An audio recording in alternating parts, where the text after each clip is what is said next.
Hello everybody, and here we are live. Let's check out to see everything all right. Seems to be okay. Pretty good.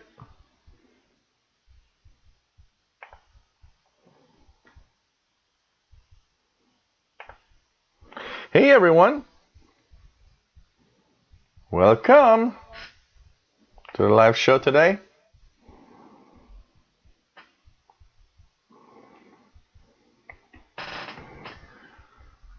Everybody going well, I hope, on this Saturday live show. And here it's gray and rainy Saturday. Temperature is wet. It's plus 3 degrees, about 35, 36 Fahrenheit. And everything going very well. So we're going to start.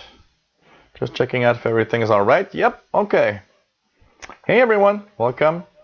This is the Shortwave live show from Montreal, Canada. We are here every 2 weeks on Saturdays, 2000 hours UTC. So if you see us live now, it means that the next show is on in 2 weeks.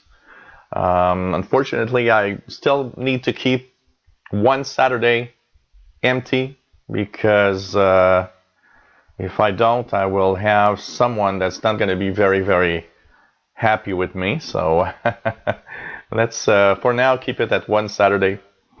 At least we have one Saturday, which is pretty cool. So this is the Shortwave Live Show. We talk about shortwave radio. We answer questions. We have a great time in the chat room, IRC chat room, YouTube chat. There's official shortwave radio at gmail.com, which is an email. You can also reach me. And hope everybody is having fun. How do you know I'm live? Well, the clock here is going to tell you I'm live. This is the clock, official time, UTC, to the second. You also know by the seconds how many seconds of delay you got with me, which is interesting. And, of course, you got the date and everything. Welcome, everyone. This is, of course, a show that is here to try to promote shortwave radio. And I think I'm doing a good job because a lot of people tell me all the time, they weren't into shortwave anymore. They came back because of me, or they discovered shortwave. They didn't know what it was, and you know, shortwave has changed, but it's not dead. And I don't agree with people that think so. So let's have a lot of fun talking about radio tonight. Hey everyone, hello there in the IRC chat. Michael Bott, PLF, hello there. N9SJA. Hello there. I like when you have a call sign for an amateur radio call sign. Please give it out because it's fun to give the call signs of everybody. Hello there, Lillian. Nice to have you on board. SG2 East Nebraska. Hello there. Hey there, Dr. Nick. Nice to have you on board.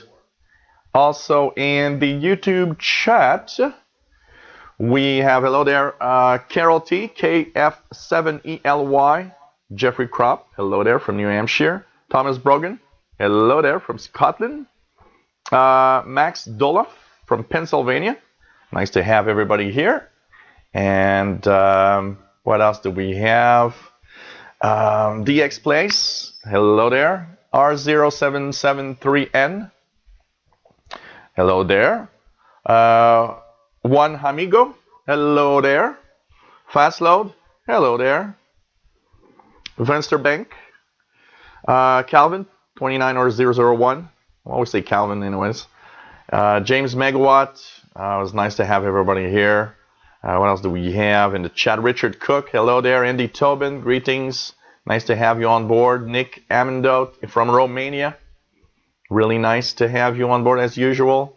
Good afternoon, everybody. Nick Casarino from countycom.com radios and the excellent GP5 SSB receiver and tons of really cool flashlights. If you like to have some really interesting flashlights and stuff, check them out.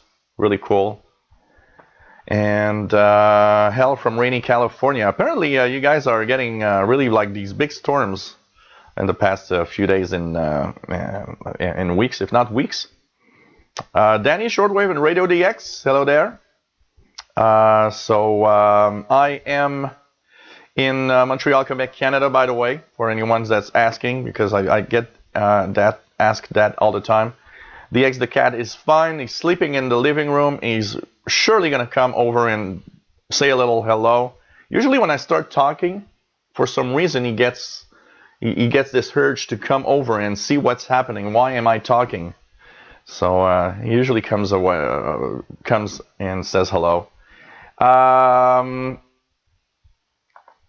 Just 1 second. Here we go. Okay. Hello there, 1990 Sunbird. William Helms from Florida. Hello there. Nice to have everybody here. Hello, Dale from England. Pretty cool. Pretty cool. Yeah, pretty much like Garfield. Takes it easy. But he went out last night. The cat went out last night around 2 a.m. He asked for the door, so I went up. I got up from the bed. He got outside. And I woke up maybe at 4 a.m. and it was still not there. And I was like, oh, okay. And he showed up at like 6 in the morning this morning to the door, and it's like, okay. So he did his night run, and that's why now he's sleeping in the daytime. So nice to have everybody on board, by the way, as we were going to talk about shortwave radio. If you guys have any question, it's always fun to have everybody here. And yeah, he doesn't. I did see what's happening, and I'm getting tons of rant of everybody, and there's like a gang that's kind of against me. Who cares? I don't care. And he doesn't understand also that there's no offense on any YouTube rules with what I do at all. If he doesn't understand that, and I ain't posting a million times the same thing, except 2 channels that have similar content but not the same. There are unique videos on each. And, it's just, these people are just really, jealous because I got tons of views more than they have. So, And let's not waste time talking about negative people that are idiots. So, what else? Nothing more. Said hello to everybody, I think. So 9 seconds delay in eastern Nebraska. Not too bad. Not too bad. And we're having a lot of fun. We're going to talk about shortwave. Before we start, I want to once again talk about the fact that if you want to hear Radio Australia, we have about 10 days left, which is really sad.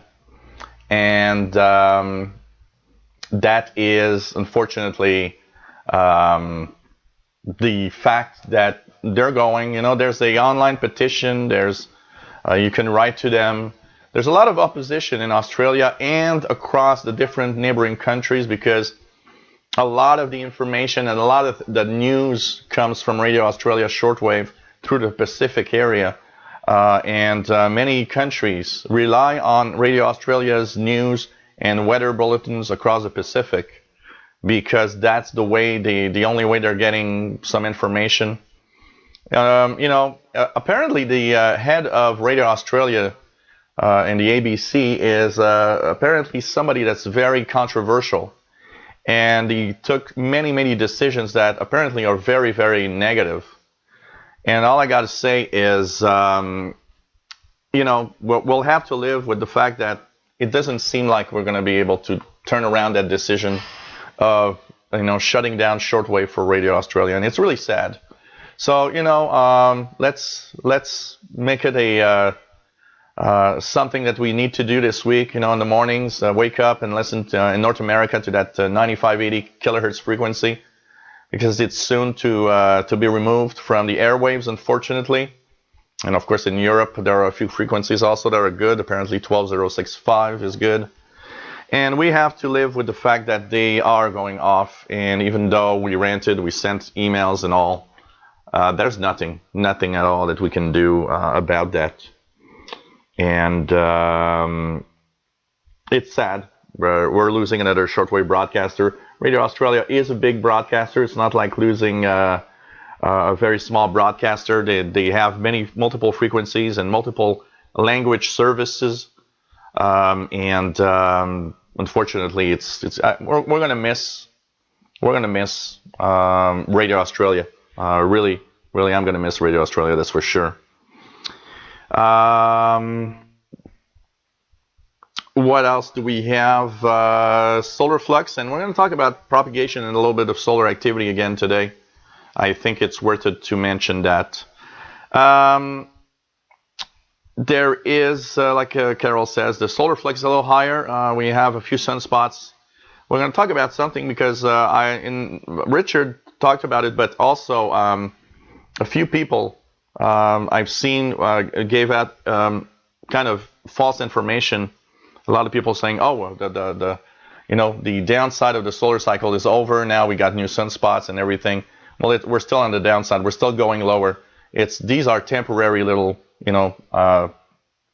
highs in solar activity, which is totally normal on the sun, even in the lowest part of the solar cycle. So, good evening, John Ritson from the UK. Nice to have you here. Eugene Gauthier, hello there. Listening to 14305 USB on his satellite 800 in Leadville, Colorado. Nice to have everybody here. Brett Wayne, hello there. KC2NXP. Nice to have you on board also. Digital radio on shortwave will never take off. Because digital radio on shortwave is completely missing the idea beyond shortwave. And I gotta say that the idea and the way that DRM was done and everything, all of that is flawed. It's a big, it's somebody somewhere had really a good way of doing some presentation about DRM to everybody, because I mean, wow, everybody converted their transmitters to DRM. But apart from some more technically advanced people, most people don't listen to DRM. And shortwave radio is not something that will be for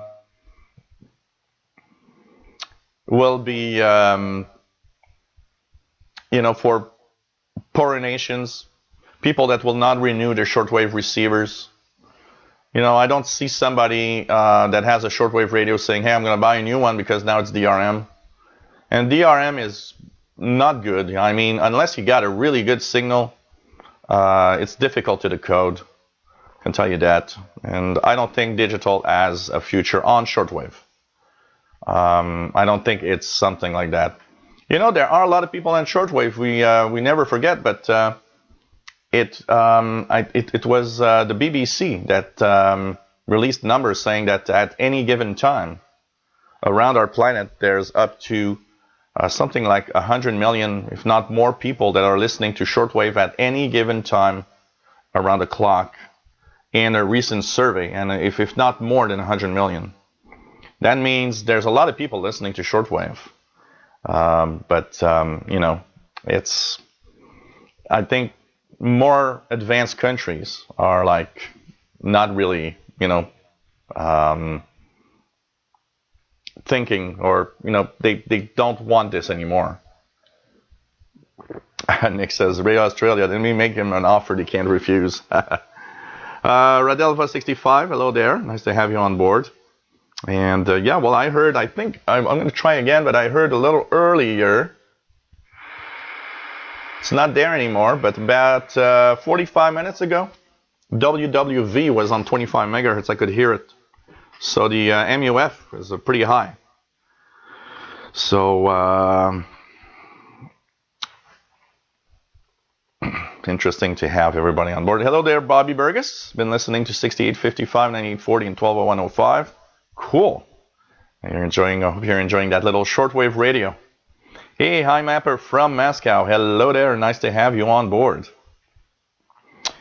And oh, no problem. And whatever you get, PL 390, 380. I've got a 380 here, and it's absolutely fantastic in reception. I got to say that it's for the price, it's pricing radio. And it receives well because it has that silicon integrated chip, that 4734, that is kind of a shortwave radio with DSP, with digital signal processing, all in one little chip. And that chip performs amazingly well on shortwave, I gotta say. So really, really amazing. Yep, DRM is really not great, I gotta say.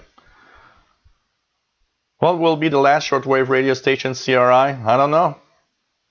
I don't think we'll see in our lifetimes the last station on shortwave, because just go on one of the online receivers, like go to Global Tuners, for example, and just tune around the Hong Kong receiver.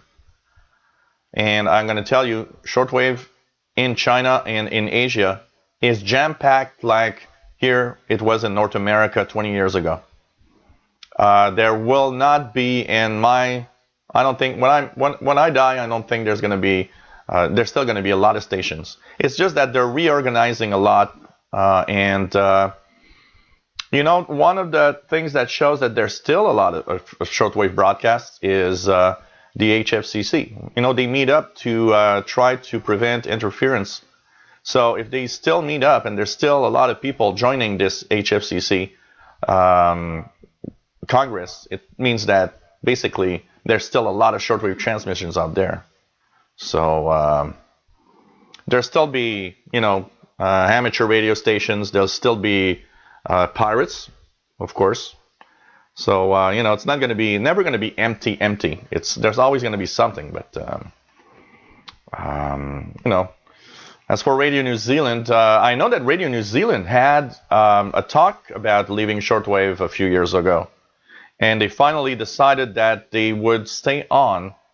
And if I remember well, the decision behind why they would stay on was a decision relating to the fact that they understood how important it was for all the Pacific Islands around them to have a shortwave service. But they had that talk, should we continue on shortwave? Is it still useful? And after looking at it, they had probably intelligent enough people that could understand what shortwave was, and that said, you know what, yep, we're still being listened a lot. DRM, there are some DRM transmissions on shortwave. I stumbled across a few, less than there was in the past. I know Radio Romania still has a few DRM broadcasts. Voice of Nigeria still has, I believe, some DRM on 15120 in the daytime. There are a few DRM broadcasts around, yes, but they're really hard to decode. Nigeria is probably the easiest to decode because of the low bit rate they use. So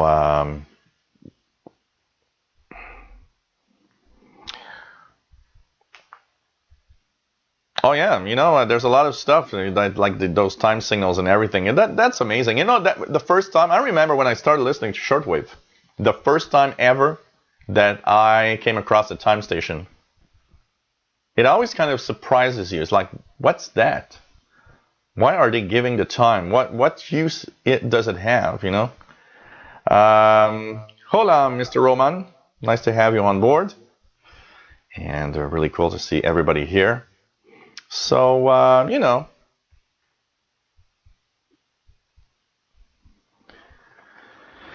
that's true. Our 0773N says shortwave only option for people in repressive countries, and that is true. You can ban a lot of things from the internet. You can't ban shortwave signals, even if you do. Look at the amount of money that China is spending right now on jamming. It ain't perfect. Stations still go through because jamming is dependent on propagation. And I mean, some days, yeah, maybe you're jammed, but some days that signal's going through and the jamming, you're not hearing the jamming. So, it's amazing, amazing. And Bobby Burgess was listening to Radio Havana, Cuba last night on 6160. Yep, that's one of the frequencies that comes in pretty well.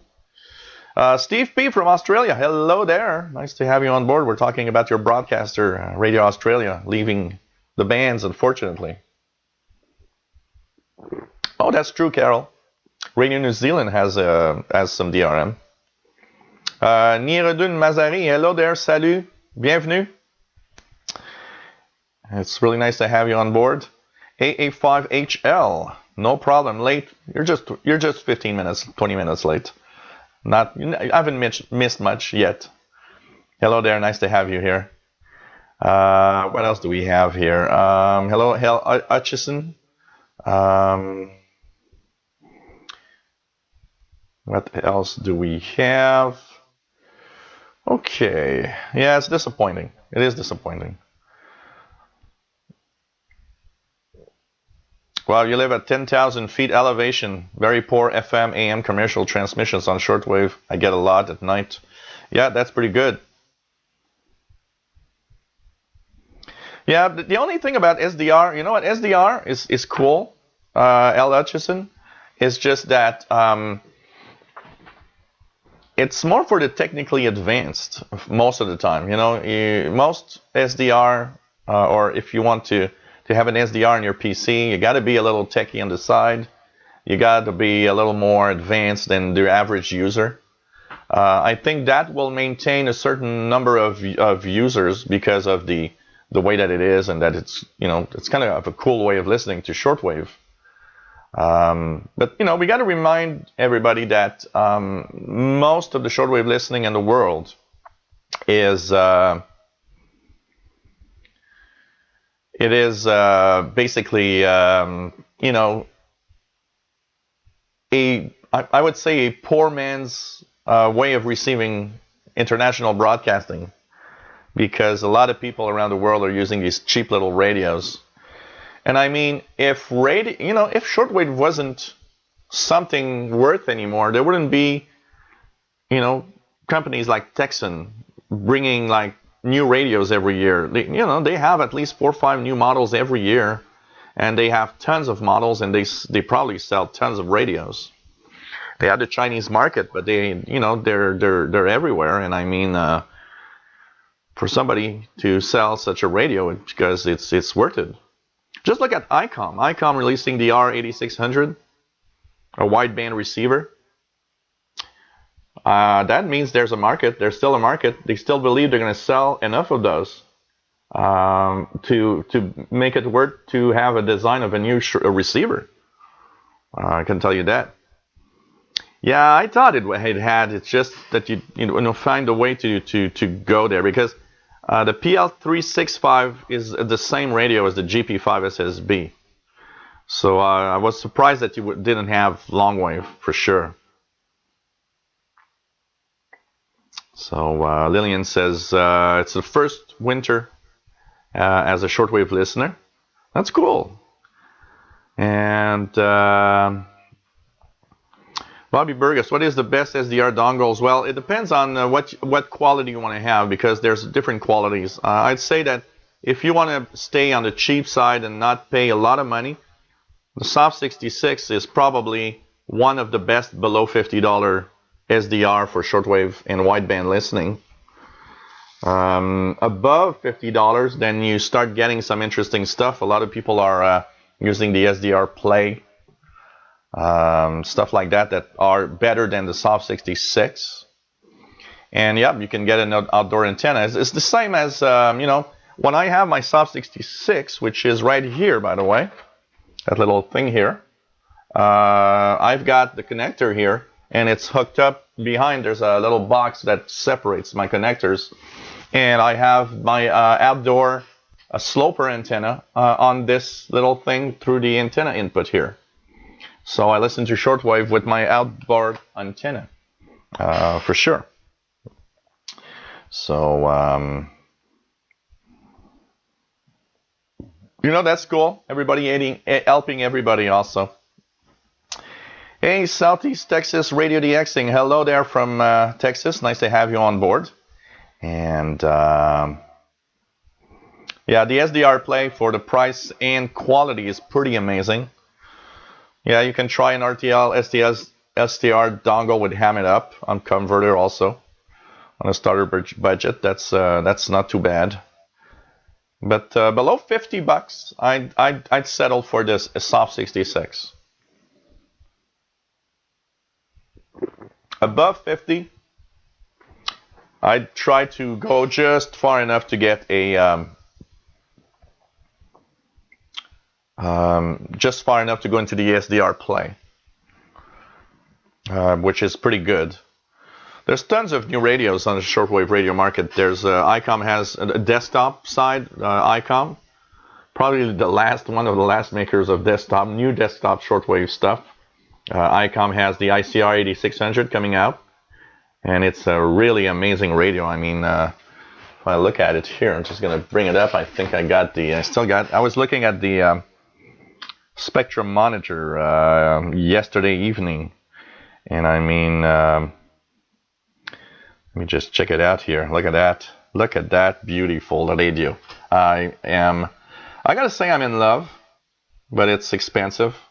But I mean, isn't that a beautiful radio? The ICOM ICR 8600, really a beautiful radio. At $3,000, so it's expensive, but it's an SDR. It's a software-defined radio inside, and it seems to be amazing. And if they think if they make one of those, that means they think that they're still gonna sell. Can tell you that. Sorry, I just PLF. Sorry, by the way, I'm a little late on the IRC chat. I go from one to the other, and the way that it goes, sometimes I take time, but I do check both chat rooms. Sorry. Yeah, I believe there's one or two models of DRM receivers, but I saw something from not very long ago that's kind of a brand new DRM receiver, but they're expensive, and you know, I wouldn't really you know, invest in such a receiver. If you want to do it, you use Dream, which is a PC software. And I can receive, you know, I received bits of Voice of Nigeria using the Soft 66 and installing Dream to the code. And it works, you know, but North America is very difficult because most stations are not to North America. So, nope, none of the US stations. Radio Canada International and the Sackville transmitter site, when it existed, that was all ready for DRM. And I mean, but there are some. N9SGA provided the, if you go to drm.org/products/consumer-receivers, there are some, but not a lot of stuff, gotta say. And I say for SDR and for DRM, you know, these little dongles and these little Soft 66 are the best for that. Hey, Richard in Atlanta, nice to have you on board. How do you compare the Grundig G5 and the Texan PL680, and which one do you like better? Grundig G5. Grundig G5 is in the overall best portable receiver I own, and I'm not joking. The Grundig G5, it's all battered down mine, but let me see if I can fetch it from my receivers right here. I think it's here. There it is. Grundig G5, for anybody that wonders what that is. It's this little thing. And this receiver, it's a battered down receiver. I mean, I've used this one so much, and if I had one receiver that I want to bring with me that would be the best receiver of all my portable receivers, Grundig G5. The best receiver I own is this little radio. In the portable side, it beats everything. It is an amazing performer. It's easy to tune. It has, it's very flexible. I just love this radio. And I mean, love, love, love. So I would choose that over the Texan PL680. Yet, the PL680, and let me fetch that as well. PL680, which is this one, is also a very good performer. I mean, if you have the possibility to get a G5, get the G5. But if you get this, the PL680, you've got a really, really good radio also. Only problem is minus a 2 kilohertz off display, or I'd say about 1.78 kilohertz by ear. And I did have a little problem with the encoder, but now it's working now since Fastload fixed it. Works fine. So, but the PL680 is a good one too. Okay, I can tell you that. Really, really nice thing. And N9 SGA says one of the best, most inexpensive SDRs is the Fun Cube dongle. Good stability and goes HF all the way to 3 gigahertz. You run like $200. So no problem, Richard. No problem. And pretty cool. What else do we have here? I'm taking a little time to answer everybody. Don't worry, I'm going through the different chat rooms. Yeah, Soft 66 is easy to set up, and it's a very plug-and-play like device. And the up converter is always already in here. It's all in one little device, and it's like $40 on eBay. And for $40 with this, you get, in my view, you get a better shortwave radio than a portable with the Soft 66 because it's much more flexible in its tuning. But that's for the cheap ones because higher end SDR play and so on are better than this, especially coping with strong signals. The only thing probably is the noise from the computer into the device. That's probably the biggest problem. And really nice. Yes, it is gorgeous. The 8600. I'm in love with that radio. I don't have all the money to buy it, but I'm in love with that radio.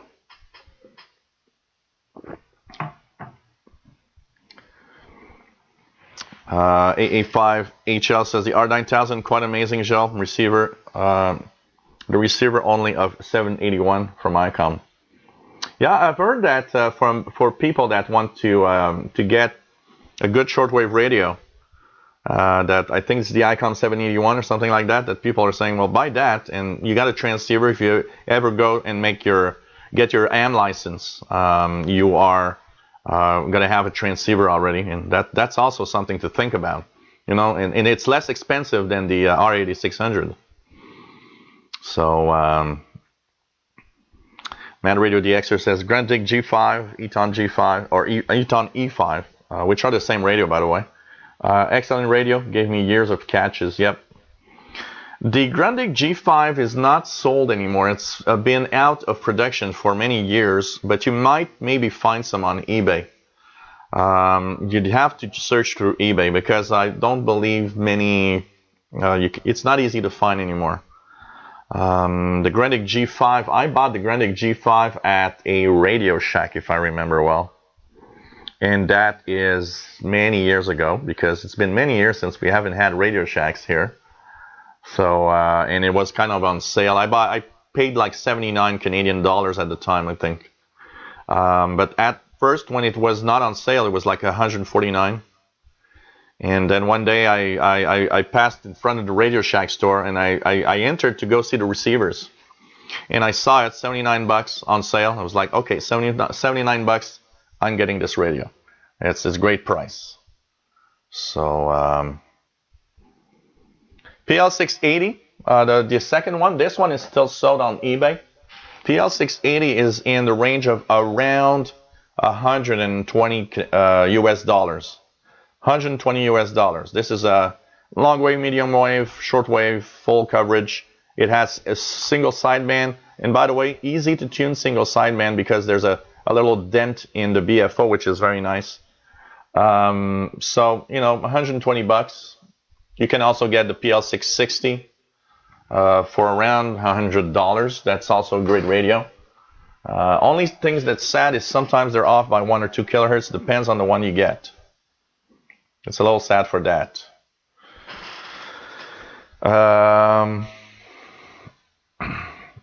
Yeah, maybe a little less. I paid 100, and I've owned it for a year and a half, almost 2 years now. It's going to be, I think, 2 years in March or April that I have the PL680. I paid 2 years ago about 110 US dollars. Agreed, Carol. The GP5 SSB, which is this little receiver right here, if this thing had a number keypad for direct entry, how would it compare to my G5? My G5 would still be better.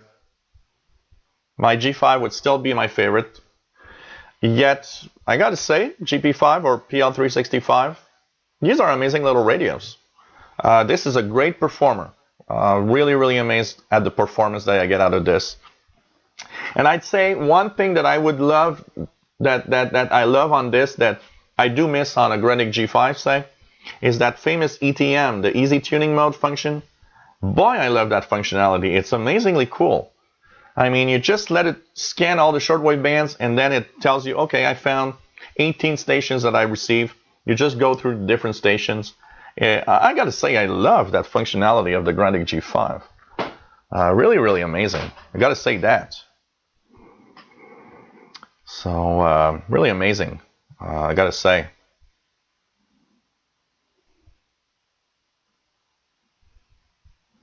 I got to do a tour of the rooms to be able to see everything. Yeah, I got like tons of radios there. I got enough radios there to pretty much everybody that wants a shortwave radio is going to be jealous. In my nice little spot there. One day in one of the live shows, what I'll do, I'll get near to there, and I'll take all the radios one by one and show you each radio, the good and the bad of each radio. I think that could be a pretty cool hangout. Maybe next Saturday hangout in 2 weeks. That could be a cool hangout.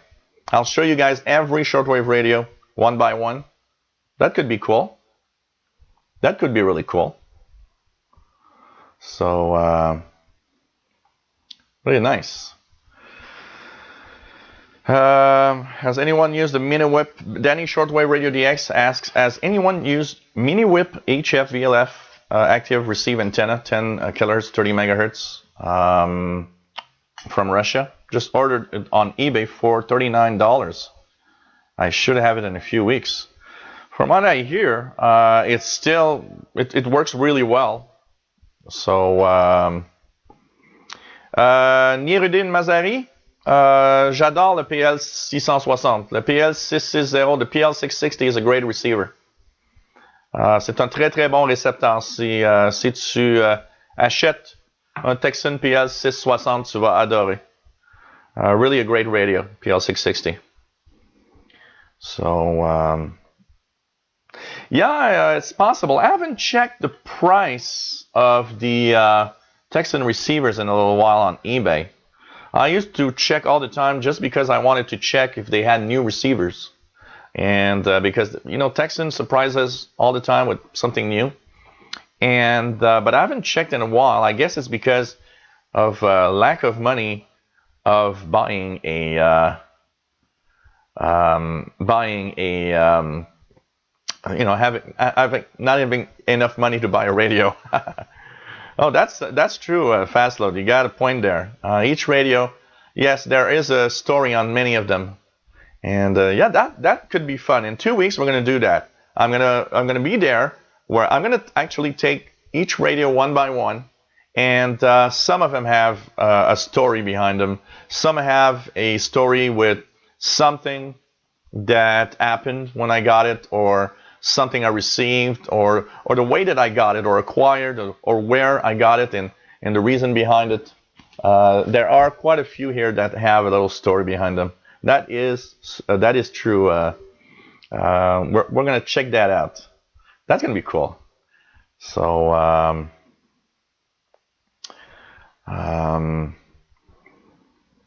yeah, you can find them also on countycom.com website. Bobby Burgess, countycom.com. They have them on sale there for the GP5 SSB. And yeah, I don't know. I mean, over the years, we've all seen a radio that has some kind of functionality that you look at and you're like, okay. One of the most useless features of any shortwave radio that I found was always that scan mode. When you have a scanner radio and you're scanning the VHF, UHF frequencies, okay, that's cool, but it doesn't work well on shortwave. And I always found that, the scanning mode, I've never used the scanning mode of any radio. I always found that it was crappy. And ETM is different because, yes, it does scan. But what it does is it doesn't stop at every station it finds. It scans, and once it's over, when it went through all of the frequency ranges, then it tells you, okay, I found 18 stations. And it puts it in memory. So you have 18 stations, and now you can tune just the 18 frequencies that it found and go through them. And I got to say, I love that. I love that because I use it all the time. Sometimes, I don't have the frequency schedules or anything, and there are some frequencies and some schedules I know by heart. But I don't know if at 3 p.m. Apart from maybe a few frequencies like the BBC on 7445 that I receive well or stuff like that, I don't have a really clear idea of what's on at 2000 hours or 2100 hours UTC, because it's not my main listening time. So I like that because I just use the easy tuning mode, and it tells me, okay, I found several stations, and the one on the GP5 is particularly good because I have the easy tuning mode. The first time I had that was on the Texan PL 380, and might as well take it out also. Texan PL 380, that is one of my favorite little radios, and this is the PL 380. So this is the first time I had ETM, easy tuning mode. I had never seen that before on the radio, and I started using it on this one, and I was like, wow, this is a cool, really cool little thing. Because at first, it was always the same. At first I was always in the mode like, okay, this is some kind of cheesy functionality that they're going to try to sell shortwave radios with, and it's just like, okay, some crappy stuff. But you know what? I started using it, and it's like, okay, no, this is not a crappy feature. It's actually a cool feature. And it is something that I use a lot. But what I like is the GP5 gets at least twice as many stations than the PL380. And while listening to both, I would say they're pretty equal in their sensitivity. I think it's simply because the threshold that the GP5 has is a little lower, so it can receive stations that are just a little weaker than the PL380. And I love that. I love that. So, I mean, wow. What else do we have here?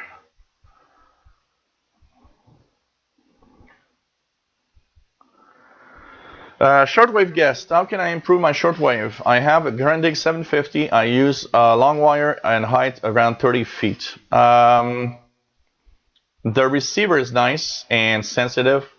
The problem will probably be noise. So maybe changing If you can, change the direction of the long wire. Make sure that you get it inside your home with a shielded cable to make sure that you don't pick up the interference from around you.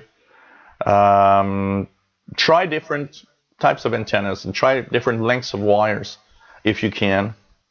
And the long wire that he has is 30 feet. How long is, yeah, it's a height of 30 feet, but how long is it? So,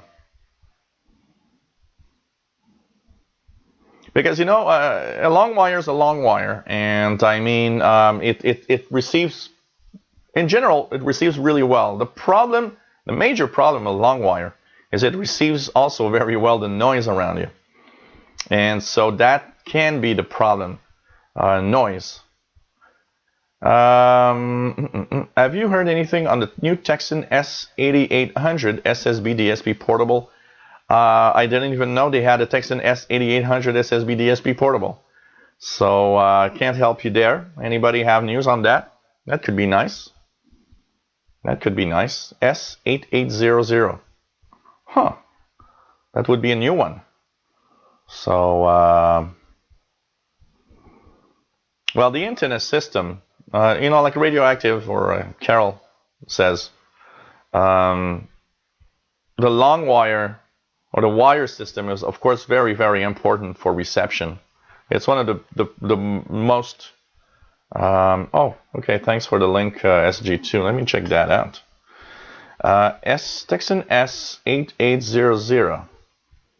Oh man, that looks like an S350 that they've just added. I mean, wow. 1, 2, 3, 4, 5. That looks like, okay, the Texan S880. Let me just check that out. It does look like, if I look here, it does look like, yeah, it's very close to that. It's very, very, very close to that. I mean, there's a little bit of differences, but 1, 2, 1, 2, 3, 1. Man, they use the same case. Look at that. Texan S8800 looks exactly like the Texan S, or the Eton here is an Eton, but it's a Texan-made radio. The S350DL. They use the same casing, exactly. But it's a DSP, PLL DSP, which means it's better than this probably. Because this is, you know, okay, but it's a little crappy because it's kind of an analog with a frequency counter. So, interesting. For 2017, really with a remote control? There's even a remote control for it. That looks interesting. PLL DSP, 100 kilohertz to 29,999 megahertz with sideband, the upper lower sideband, audio tuning. Okay, that looks nice. That looks really nice, I gotta say. Really, really looks interesting. Here's DX the cat saying hello to everybody. I just want to see DX. Here it goes. Hey there, DX. So basically, wow, interesting. Interesting looks. Really looks like my Ethon.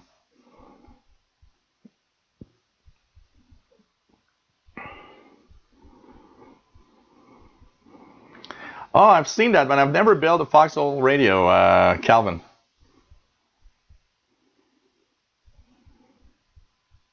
Really cool.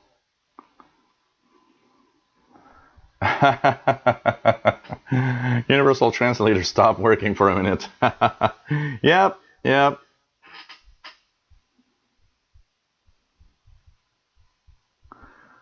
Oh man. Ringo Kaloon, hello there. The new Texan S8800 is showing up for sale in Europe now. What's the price? Any price? Anybody has a price? I didn't look long enough, but man, they are using the same casing than my S350. Really same casing. That's amazing.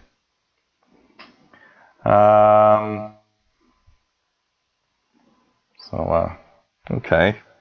Little baby cat wants to really settle down. There we go. Okay. Interesting. Oh yeah, I love this cat.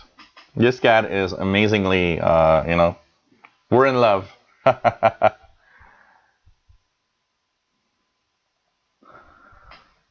So,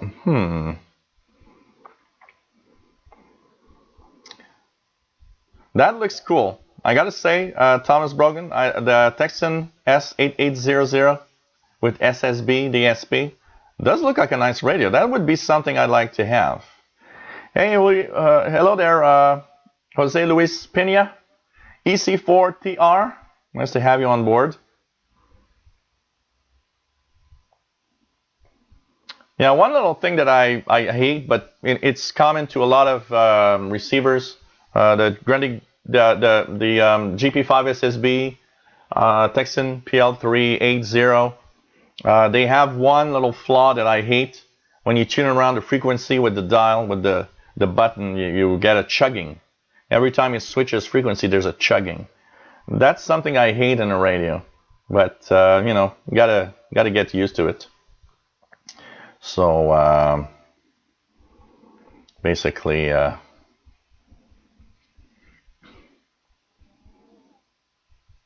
even receivers with squall functionality, shortwave is not good at all to scan through.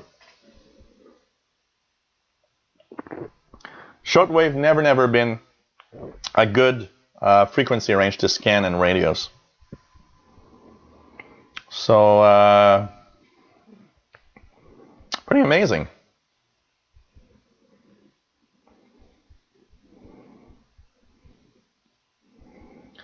Pretty amazing. Hello there, PK47. Received the SEG style polytone on Cuban spy station last night. I've been getting it strong in North Carolina, but last night, long wire, slinky, didn't get much. Yeah, well, it depends on propagation. It always depends on propagation. So, pretty amazing. Radio. Oh no, I don't want to buy more radios, but the 8800 looks tempting. Yes, it does. I gotta say, it looks like a very tempting receiver. I gotta say.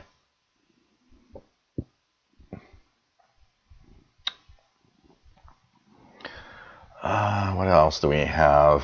So everybody's saying hello to DX the cat. Came across some 14 centimeter times 1 centimeter ferrite bars, as in used for medium wave antennas. It seems that they are iron heavy. So what mixture would have been used? As we know, type 31 is optimal for HF chokes. Good question. Good question. I know that these ferrets have a very it's a mix of kind of a powdered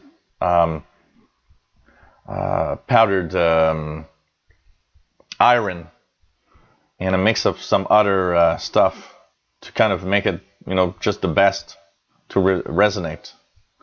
So 340 euros. It's a little expensive though. With today's radios, if you think that there's a Texan PL 680 for 120 bucks, 340 euros is a lot for an S8800. Wow. Wow. That's way too much for a radio. I gotta say. Yeah, well, the dynamic squelching is kind of a feature of the Silicon Integrated 4734 DSP chip. So it is very weird the way that the signal gets in and out. It's not like a regular analog or receiver. You can see that it's by steps instead of being like a smooth coming in, coming out when the signal drops.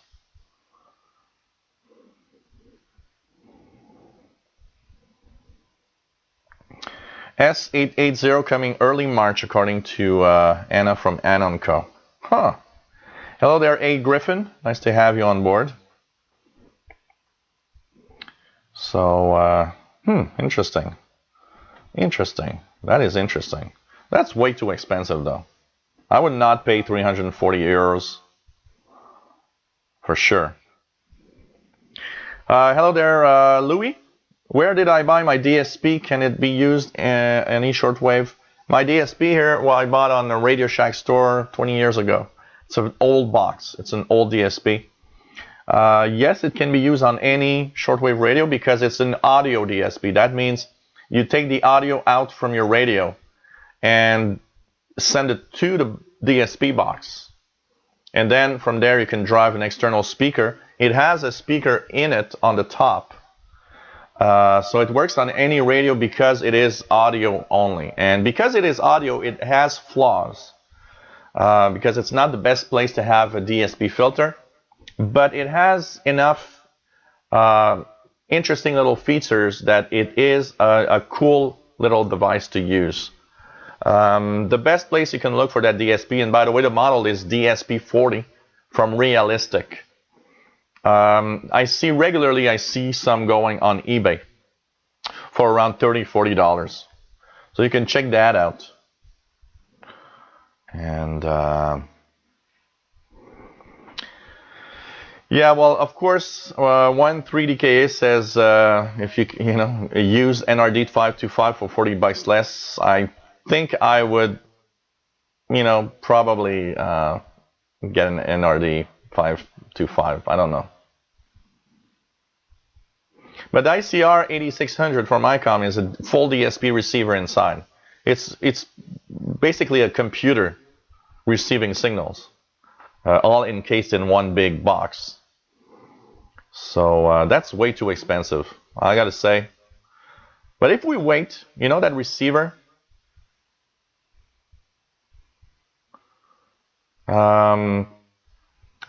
will go down in price. Maybe we'll find it on a eBay for like less at some point. That's something to check for. Can tell you that.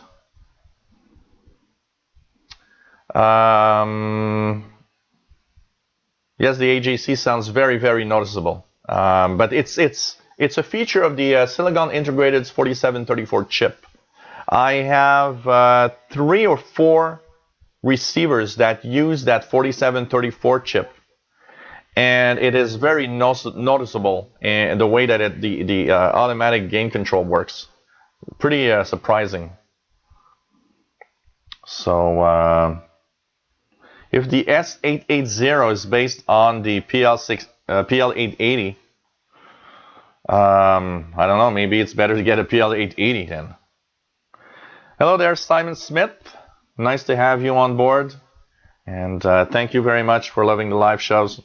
I get a lot of very positive comments from everybody for the live shows. So I want to thank everybody, by the way, because without you guys and girls, there wouldn't be live shows. I wouldn't talk to myself, that's for sure. So it's fun. We're talking about radios today. Kind of a little bit off the subject of propagation, but we'll get to it eventually. And yeah, in 2 weeks, that's what we're gonna do. I'm gonna change the camera's position, and we're gonna take a look at every little receiver that I've got one by one, and I'll answer your questions.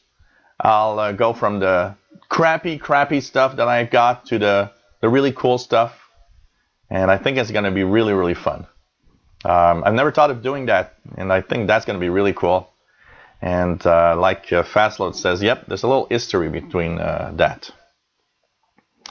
So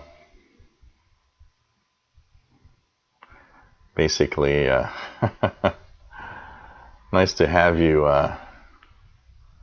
Everybody on board. Hey there, Brett Wayne. Nice to have you here, everybody. Okay. What else do we have here? Richard in Atlantis says, I have a West Mountain Radio CLR DSP. A bit expensive, but worth every penny. Works great. Huh. So, hey, STLDX. Yes, of course, that's the idea. I'll try to have you guys spending more money on radios. Let's spend more money on radios.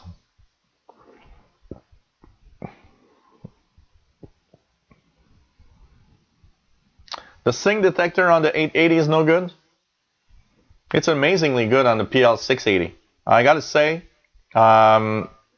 I have two receivers with sync detection. The Degen DE1106, which I believe is equal to the Grundig G3 or Eton E3. And I've got sync detection on my PL680. And I gotta say, the PL680 sync detector is amazingly good at locking into a signal and staying there. Really amazing. This is really, really cool. So, hey, it's been 1 hour. You are watching the live shortwave radio show from Montreal, Quebec, Canada. This is the show where we talk about shortwave radio. And today we're talking about radio. We eventually will talk about propagation a little more, starting from last week.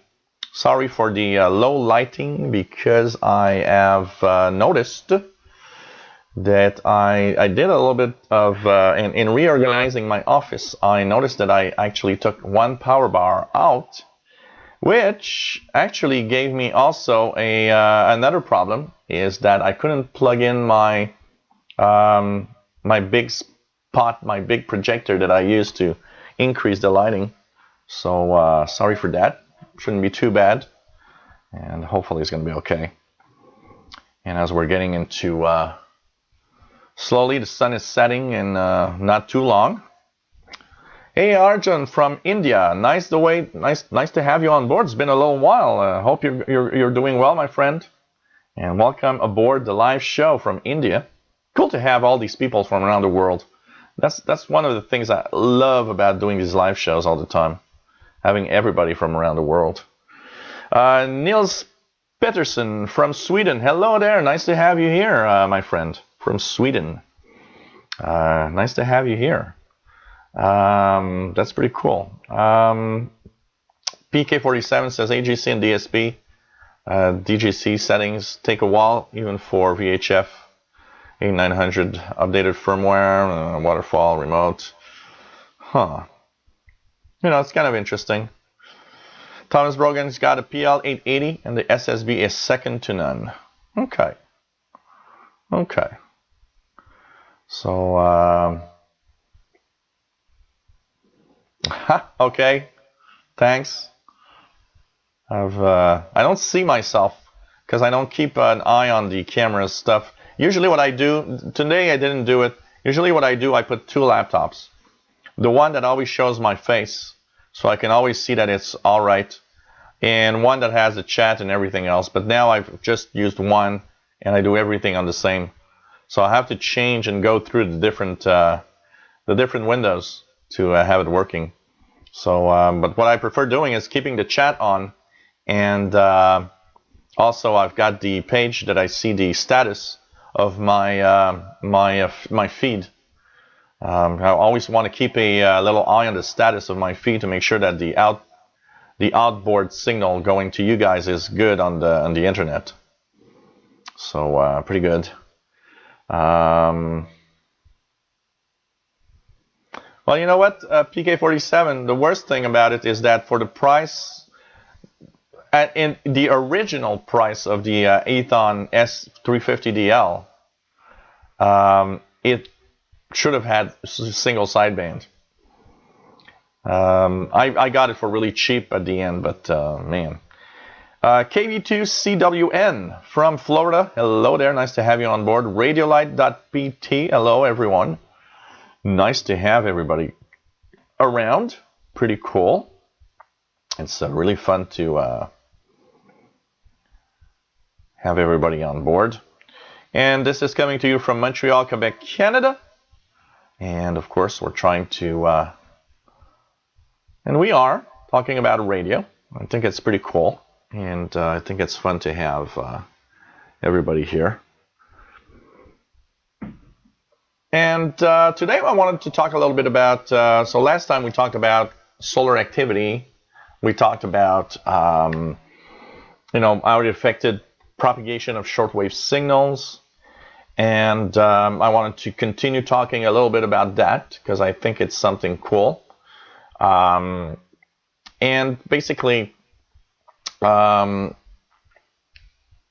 wanted to also add a little bit of information on propagation because it's something that, sorry, I got cat hair. It's something that isn't fully understood well by a lot of people. And for the newbie, propagation of shortwave is a total mystery. So for the newcomer to our hobby, propagation is that mysterious thing. And that story that I always talk about is the same one.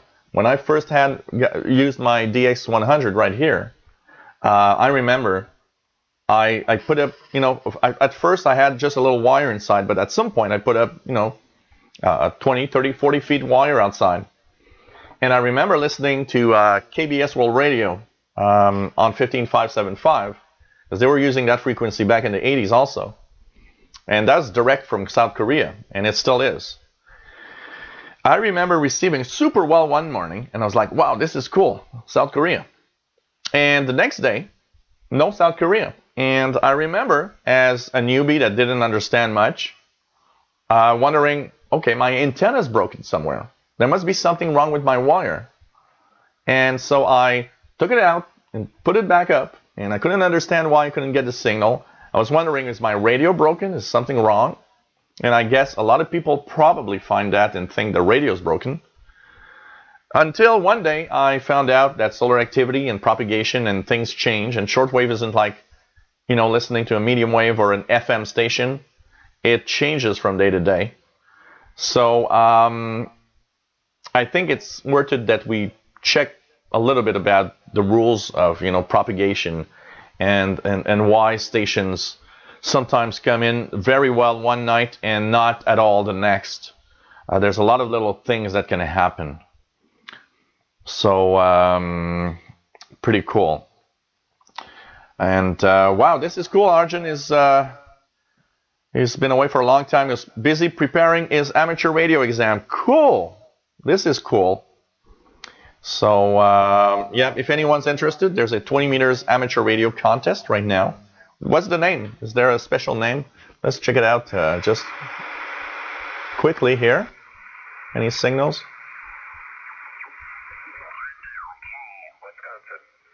Yep.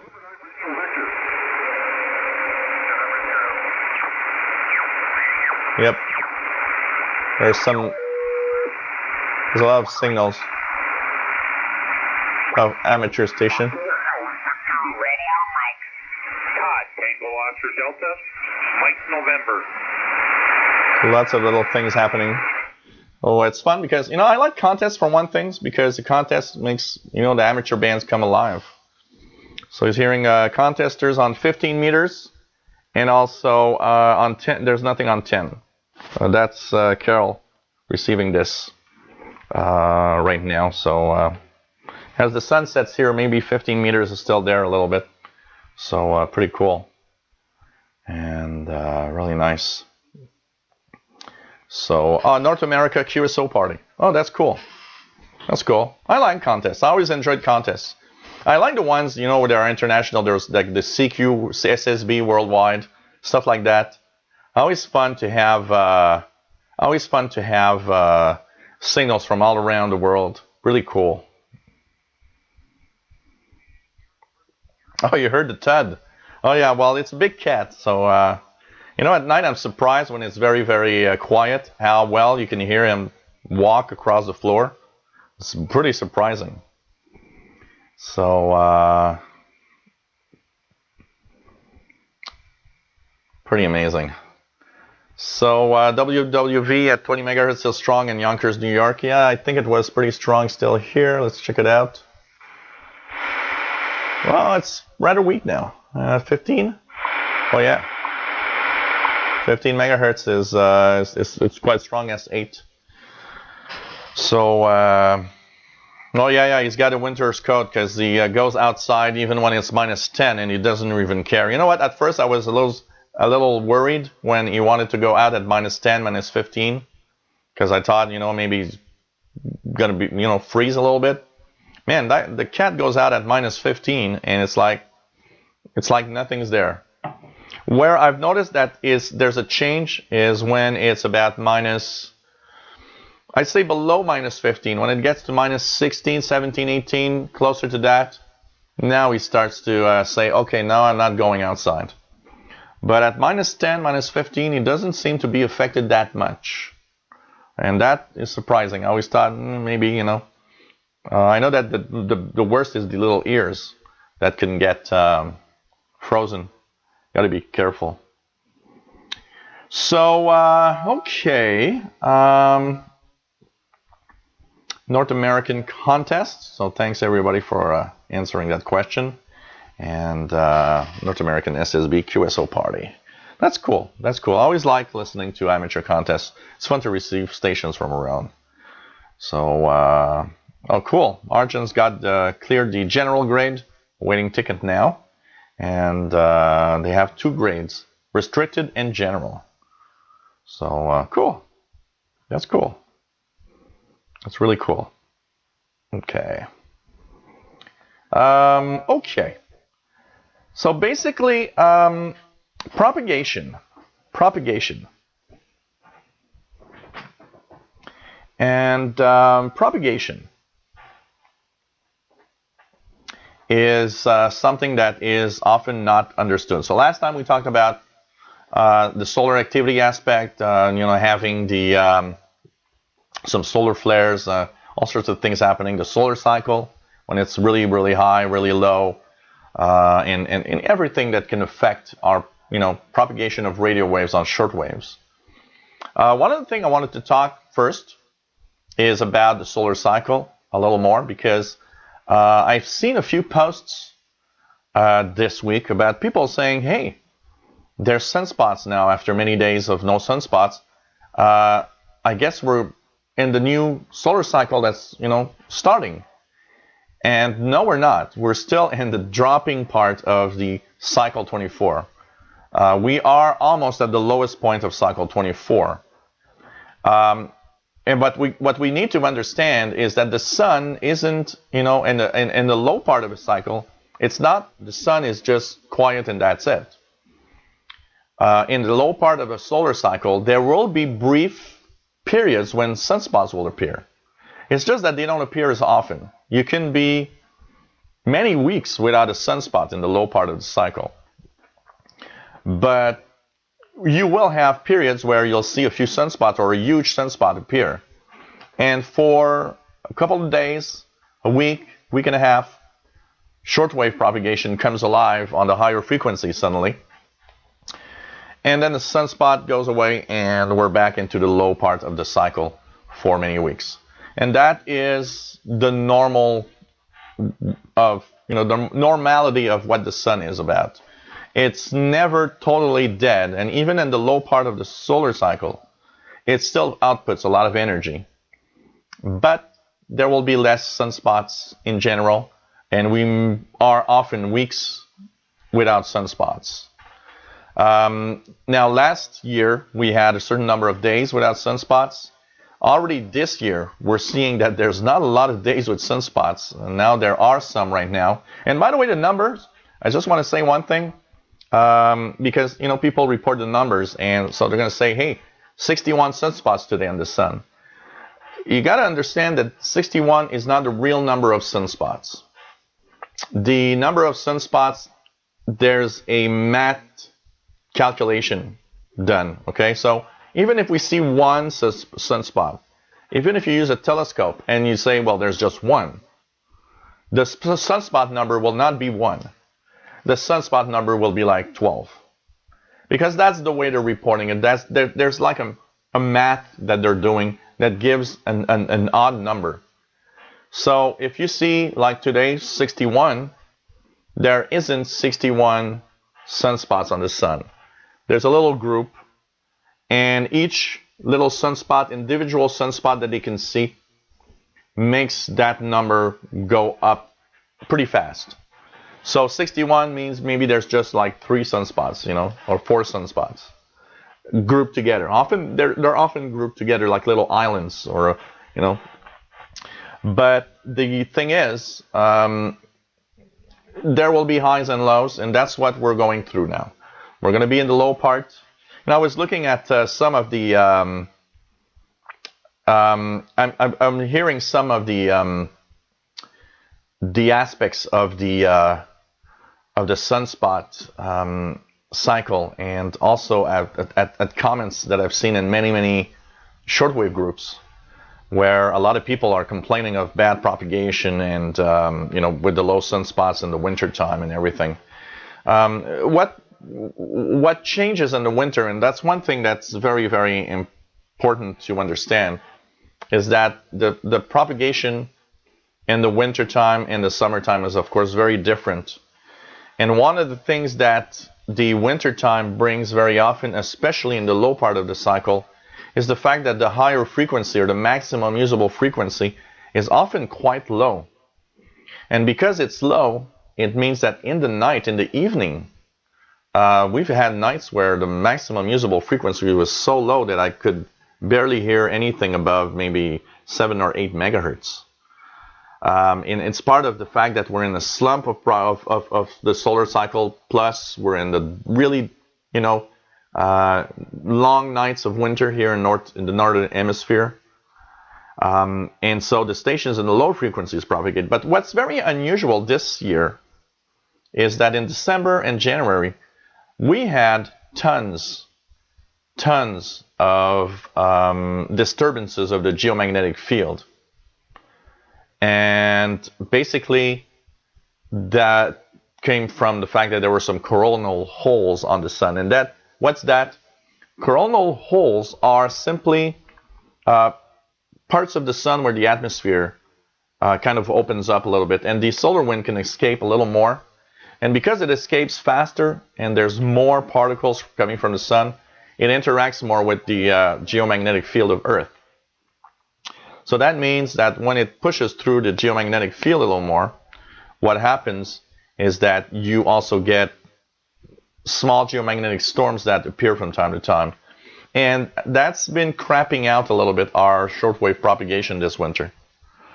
But we got to understand that, in the wintertime, periods that are really cool to listen to are afternoons, an hour or two before sunset. You're going to see that propagation is actually quite amazing from a couple of hours before sunset up to maybe an hour after sunset. And it's surprising what it can bring. And I mean, I'm receiving stations from Europe, and like the BBC from Ascension Islands is booming in on 7445 here at 2000. Something that you'll not see at 2000 hours in midsummer. In midsummer, 2000 hours will bring you higher frequencies, but not the low ones. So you got to understand that there are some changes in the propagation. What a lot of people think, which is the major issue, is, in the summertime, I hear this and that in the evening, so, I'm going to do that this winter, it's going to be cool. And then they get, I ain't receiving these stations. An example, Radio New Zealand here in the east part of North America. In the summertime, late at night, 15720 is a great Radio New Zealand frequency. And then people say, I'm going to listen to that this winter. And they tune in, and it's like, there's nothing. And that's because the longer nights, more darkness of the propagation path, changes in the propagation patterns, means that, it's not there in the winter nights, because it doesn't propagate up to here. Some stations that we receive, one great example that I like is the 20 meter band, 14 megahertz of amateur radio. The 20 meter band, in the wintertime, it's mostly a daytime, band. Once the sun sets, you'll hear maybe an hour and a half after sunset, but it usually goes down quite fast. And then if you listen, late at night, you won't hear anything. But in the summertime, even in the darkness, here I hear tons and tons of Europeans and Middle Eastern stations around midnight. So one of the questions that people say is, why do we receive European stations at midnight in July and nothing at all at midnight in the month of January? Well, that's because even though it's dark, the fact that the days are longer, the ionization of the ionosphere is actually stronger. But one major issue that people don't think about is that the North Pole is in sunlight 24 hours a day in the summertime. So the signals actually can propagate from Europe through the North Pole and come up to North America. And that's also one of the things that, we hear. And there are stations that use that property. For example, Radio Thailand, which is kind of a hard catch in North America. And I haven't heard them. I tried a few times, even yesterday. Not even a peep of signals at 0-100 on 13745. But Radio Thailand uses that pattern. It sends its signal to North America by sending it out directly north. So it goes through the pole to North America because it's an easier pattern than sending it through, say, the Pacific Ocean area. Now, in the summertime, if we don't have too many disturbances, it usually comes in okay. And the wintertime is a little harder. 13745 is a little hard to receive, especially with the low solar activity right now. But these are all patterns that are used all the time. So think about propagation as something that changes. Now, propagation is something that changes day to day. You can be 3 days in a row receiving a station, and then you're not receiving a station anymore. And that's something that a lot of people have a lot of difficulty understanding. So basically, that's the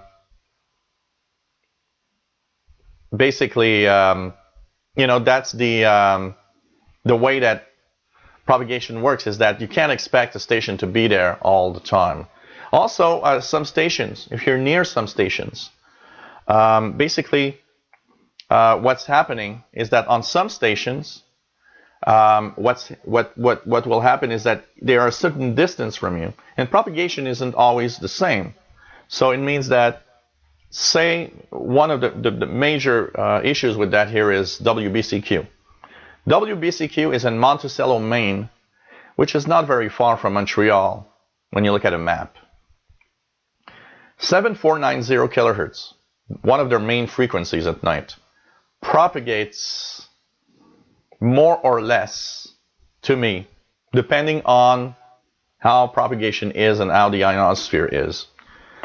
One of the things that happens with 7490 for me is that 90% of the time, it propagates and jumps over me. That means you guys that are farther away will receive a great signal from WBCQ, and I'll get 0.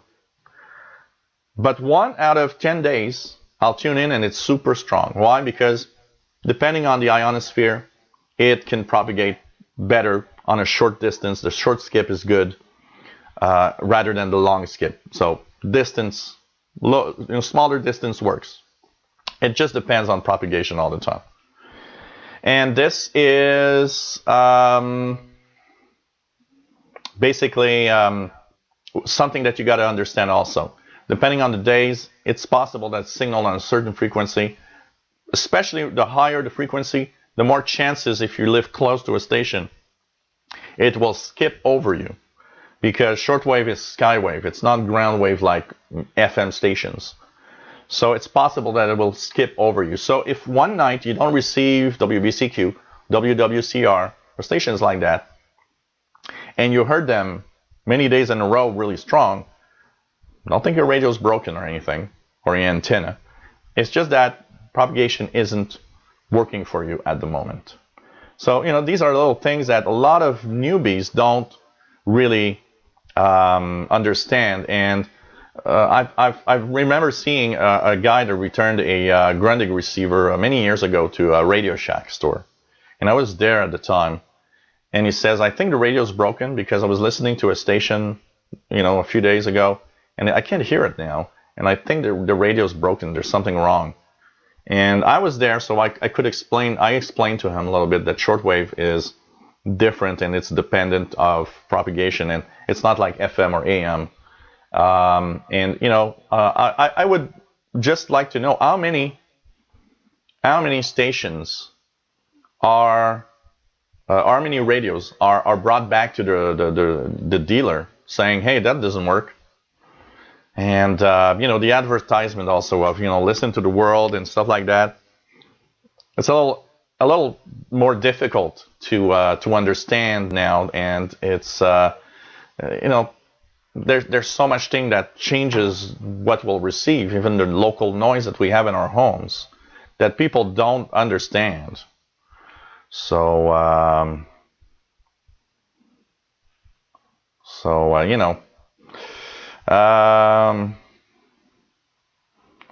yeah, 9390 doesn't. I believe to Europe they are using more of a direct path for 9390, but here it's a very difficult catch. Radio Thailand, I get it sometimes. We got a few videos when I got it, but even on some live shows where I got it here, a lot of people, I've noticed a lot of you in North America didn't get it at all. Many of you in the United States didn't hear it. Well, I heard a decent signal. So it's very, very surprising. So,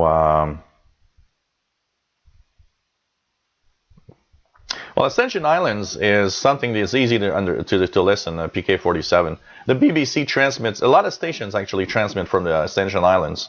BBC World Service. A lot of the transmissions to Africa and Europe are through the Ascension Islands. Here in North America, 7445, pretty good at 2000 UT. 9915, not bad on the East Coast, around 2000 also. Both of these transmissions come from Ascension Islands, South Atlantic Ocean. So really amazing. Oh, that's good. Uzbekistan, Tashkent, Volmet, good reception, 8819 kilohertz. That is good in India. I've never heard that one. I'll have to try it a few times. And yep, 15720, our Radio New Zealand is amazing. So yep, you can listen to the world when propagation permits. That's for sure. I won't comment on anything of other idiots posting stuff on YouTube. So the only thing I can say is I ain't breaking any rules. They are the ones that don't understand how it works. And I've got no time for idiots on this planet. That's pretty much what I have to say. The icon you show, Joe, seems to be professional radio. Well, it's in the same type of receiver as the ICOM ICR 8500. It's meant for different, a different kind of user. So it's, yes, professional in a sense, and that's why they have what they call the government version, because I guess some government agencies might buy some of these receivers for checking out. And but it has the side for the higher end user that wants something that has more more power, basically. And that's the interesting thing about the R8600. These are semi-professional receivers, both for the professional and for the really the really heavy user that wants to have something good, something amazing. So hey, Jonathan Donovan, I'm located in Montreal, Quebec, Canada, northeast part of North America. So hey, Mad Radio DXer, take care. Always nice to have you on board. That's pretty cool. Hey, Jerry, nice to have you here. Pretty cool. It's pretty nice tonight. We're having a steady 65 viewership live. So basically, Yeah, U.S. government or export. They often call it export because, like here in Canada, we can buy the export version, so we have no blocks. Like this one, the 8500 I got here is the what they call in the U.S. they call it the government version, but it's the export version also. It doesn't have any gaps in any frequency ranges here. So nice to have everybody here. Captain Ron, hello there. Stinky Peterson, what's cracking? Everything's going well. Pretty cool. Session says the World Christian Broadcast KNLS from transmitting from Madagascar. Good signal 11610. Yep, I've heard them many times. They pack a really good signal. Pretty good signal from Madagascar. Really amazing. That Madagascar really rocks. I gotta say, almost every station that use it and that transmit in the general direction of North America, it often has an amazing signal. I mean, Radio Japan, one that I listen to is Radio Japan in French at 2030 UT. It comes from Madagascar, which is farther away than receiving it from Tokyo, Japan, by the way. And it packs an amazingly good signal in the afternoon at 2030 UT here. Really amazing. Gotta say that. Really amazing. So, nope, no more analog. Yeah, Radio Geek, no more analog. I don't know why they aren't. They're still blocking that band, I guess. I don't know. I don't know why they're blocking it. And you know, I don't even see the usefulness of blocking any cell band anyways today. I mean, it's all GSM and you know digital stuff that you can't decode anyway. So you know, it's kind of funny, but you know, I guess they're continuing because the law's there, and you know, one of the things with communications and every type of laws of governments, anyways, it takes a really long time for them to you know like update the laws and stuff like that. You know, here they updated the law in Canada to tell us that if a digital transmission is not meant for you, it's illegal to decode it. So that is a different type of, you know, instead of saying, let's block this frequency range, let's just put a law in place that says you're not allowed to decode this or that, you know, signal because it's not meant for you. So, yes, Mr. I don't know what's your name with the type of Russian lettering, but I did see. It's not impossible. I did see a few tests where people were actually decoding the GSM cell phones. It's not impossible, and that's the thing. It's not impossible, but it's you know it's something that's kind of difficult for the majority of people. But yes, I did see that it was possible to decode those for sure. Danny Ray, Shortwave Radio DX says 11610, very strong in New York. Yep, really good signal. Gotta say that. So yeah, there are some. There's not a lot though. PK47s in some family houses still have cordless phones. They're not digital. Yeah, I don't hear very often. You know, I sometimes scan around 900 megahertz. That's pretty much where I still sometimes hear a phone is from 900, 930 megahertz. I scan with this, and I hear rarely, but from time to time I hear a phone. I hear baby monitors, a few things like that. So pretty cool.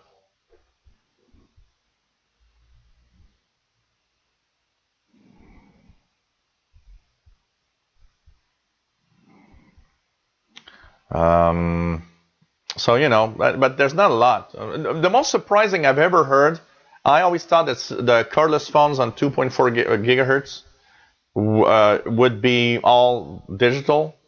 And once I heard a cordless phone on 2.4 gigahertz that was analog, and I was so surprised. I thought they were all digital, and it seems that it's not. So, listening to Mozart while watching my videos makes it dramatic. Niels Peterson says, we was looking at Amarad 88. Yep, by the way, that's an excellent channel. He's also getting bashed by idiots, by the way. So let's stay together and hold our forts. Hamrad 88, Tom Stiles was testing the Texan PL310 ET. Has antenna input, but the 380 is not. So, that's interesting. I didn't know it has an antenna input. That's kind of nice. You know, I don't miss it that much. I gotta say, on a portable receiver, the antenna input is not something I've got some. You know, the PL380, the PL680, PL600. They all have the Grandix G5. They all have a antenna input jack. And I am always using alligator clips with wires and just clipping the antenna, even when it has an antenna jack most of the time. So it's not something that I'm looking at when I buy a portable receiver. Of course, the desktop is different. But for a portable receiver, if you don't have an external antenna input, it's not something that, you know, I go crazy about. But of course, if the PL310 ET is as good as the 380 and you really want one, why not? You know, you go for it, that's for sure. Yeah, Catherine, there are a lot of baby monitors just going around. You know, it's been a long time I haven't done that, but I always enjoy doing that. I take, you know, one of my scanner radios, put it in my shirt pocket and my winter coat, and I put earbuds, you know, white earbuds, like everybody thinks I'm listening to my you know, iPod or something. And I go around, and while it's scanning 900 megahertz, you get the in and outs of all sorts of baby monitors all around town. It's kind of cool to just take a walk in the neighborhood and get these signals in and out depending on where you go. I've always had a lot of fun with that. I used to do that in the first days when cordless phones were popular on 46 megahertz. I used to do that and walk around and listen to cordless phones. I'd go out and have a walk with a friend of mine, and we'd spend a couple of hours just going around listening to the conversations. And in the summertime, you know, it's hot. So sometimes those people were like sitting on their balconies with their cordless phone. So we looked and was like, oh, that's where she lives. Or listening to you know, the to signals around and trying to wonder, who's that neighbor? And then someday they just call in a pizza and it's like, oh, now I got the full address. Kind of funny. Kind of funny. Yeah, man, this is cool. So, Bobby Burgess getting it with the Sengian. Cool. 11610.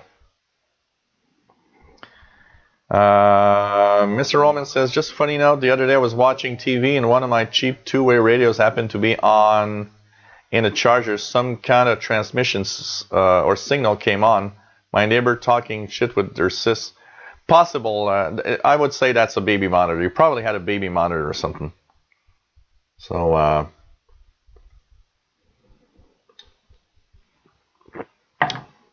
yeah, I like Pirates of the Caribbean, but the flag in the back is more for pirate radio. I'm a big fan of pirate radio. And I got to say that this is something that I enjoy listening to. I often go through and you know, check out the different blogs and the different forums of pirate radio activity and tune around pirate radio. And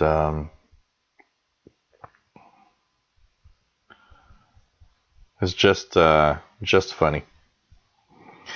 So I'm having don de Dieu today, which is the same as yesterday, which is a means gift from God, 9% beer, and it's extremely good. I gotta say, I'm amazed. It's been 2 weeks that I bought this, and I am amazed. It's fruity tasting. It doesn't have the sting. You know, a lot of beers at 9% have a kind of a stingy taste that's a little hard sometimes. This one is smooth, really smooth, almost a little fruity.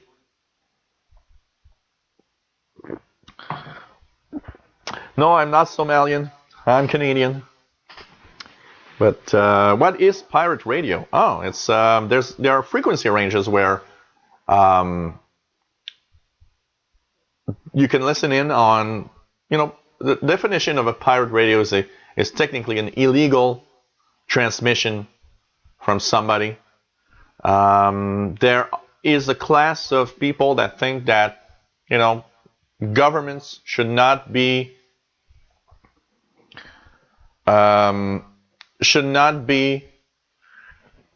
only government owned. The frequency ranges are for everybody, and some people think that it's just fair that they do pirate transmissions. And pirate stations are somebody somewhere broadcasting a program of his liking, expressing his point of view on different things, and basically it's mostly illegal, but it's the fun part of radio, listening to all these pirate radio stations. It's something I do enjoy a lot. And this U.S. American beer tastes like piss. Now, there are some good beers from everywhere. What tastes like, bad stuff, I would say, is mostly the most commercial stuff. If you invite me in your place, be warned, I don't want to have a Budweiser. I will drink it if you give it to me, but it's not something that I enjoy. I want to have a little something, but every country, there's some really, really good breweries in the U.S. that make some fantastic beer.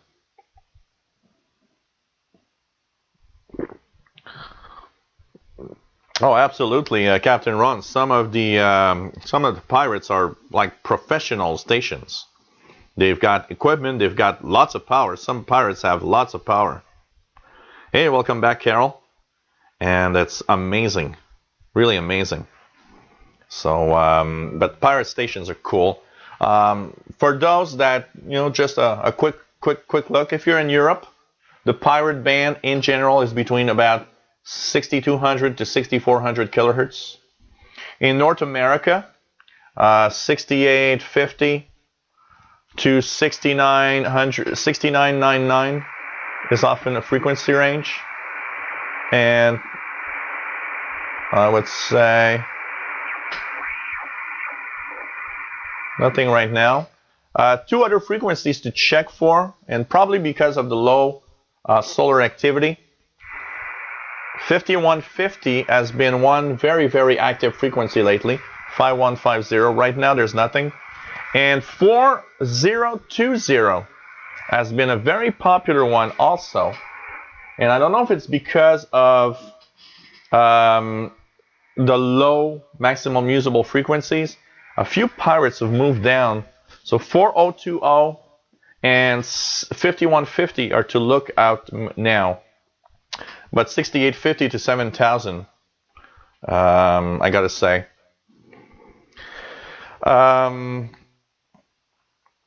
What else do we have here? Yeah, there are some pirates also. Like DX Play says, there's a very strong pirate in Europe right now, 39, 32 kilohertz. The upper part of the 80 meter band in Europe seems to be one of the places where there's a lot of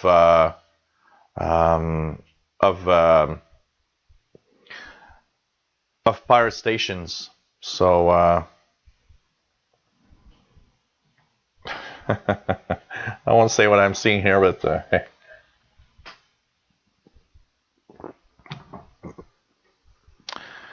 okay, let's do a little cleanup here. Let's block this. I hate people that come on a channel and just, hey, come to my channel and look at my stuff. Go to hell. I don't like that. I don't do that on anybody else's channel. Don't do it on mine.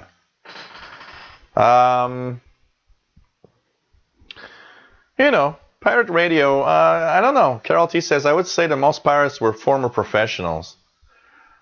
I think pirate stations are, for the most part, people that are really that want to be, they would like to be have their own stations. They would like to be that announcer from a popular FM or AM station.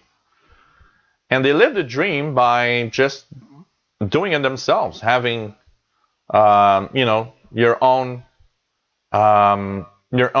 pirate station, and that's it.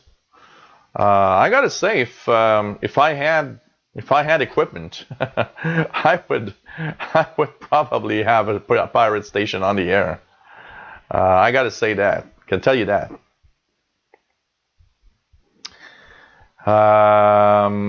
What else? Yeah, me too, Mr. Roman. There are ways. There's sometimes, I get a private message from somebody saying, look, I got a channel that talks about this.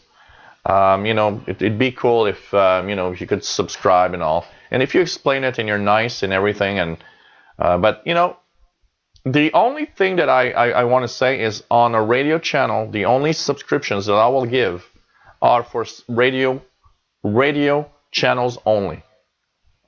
So if you've got, if I've been subscribed to you and you've got tons of radio videos on your channel, let me know. I'll be happy to subscribe to you, because I believe in sharing, the subscriptions.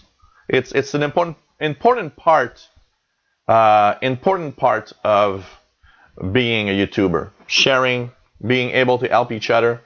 As we get, some people are more popular than others, and I think that's okay. But I want to, here I'll subscribe only to radio stuff. But if you've got radio videos, I'll be happy to subscribe to you.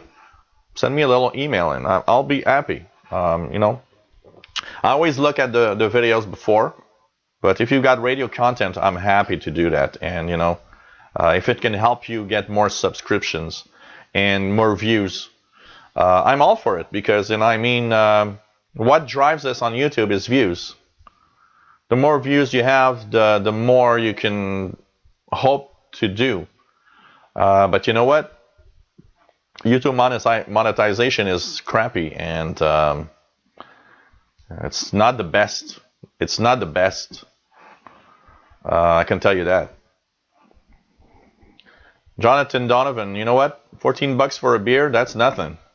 I can tell you, I've drank some beers that cost $40 and $50 for one beer, not for a case of beer.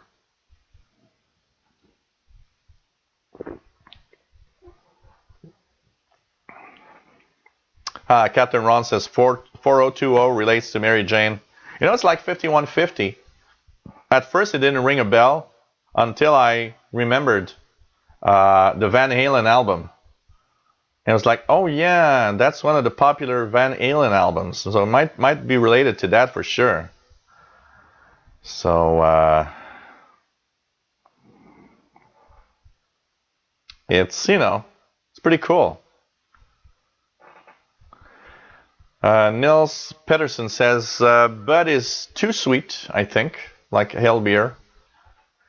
You ordered a Texan R9012 on Amazon from Anonco for $13.99. Yeah, really good price. Really good price. Below 20. Below 20 is the usual price for that radio. And you're going to have fun. You know what? For the price that it is, I'm still amazed at how well it receives shortwave. I can't believe how well it received shortwave for that price. I don't know what they did in there, but wow. Granny Cankles, hello there. And yes, I do use WebSDR websites. I do enjoy using the different SDR websites. And and it's pretty cool. It's pretty cool to use them. I use the global tuners a lot also. I do love the University of 20 SDR. It's an amazing performer, and it's really, really cool to receive from there. Can tell you that. Jill, sneak into the local AM station you said had shut down and use the antennas. Yeah, that would be nice.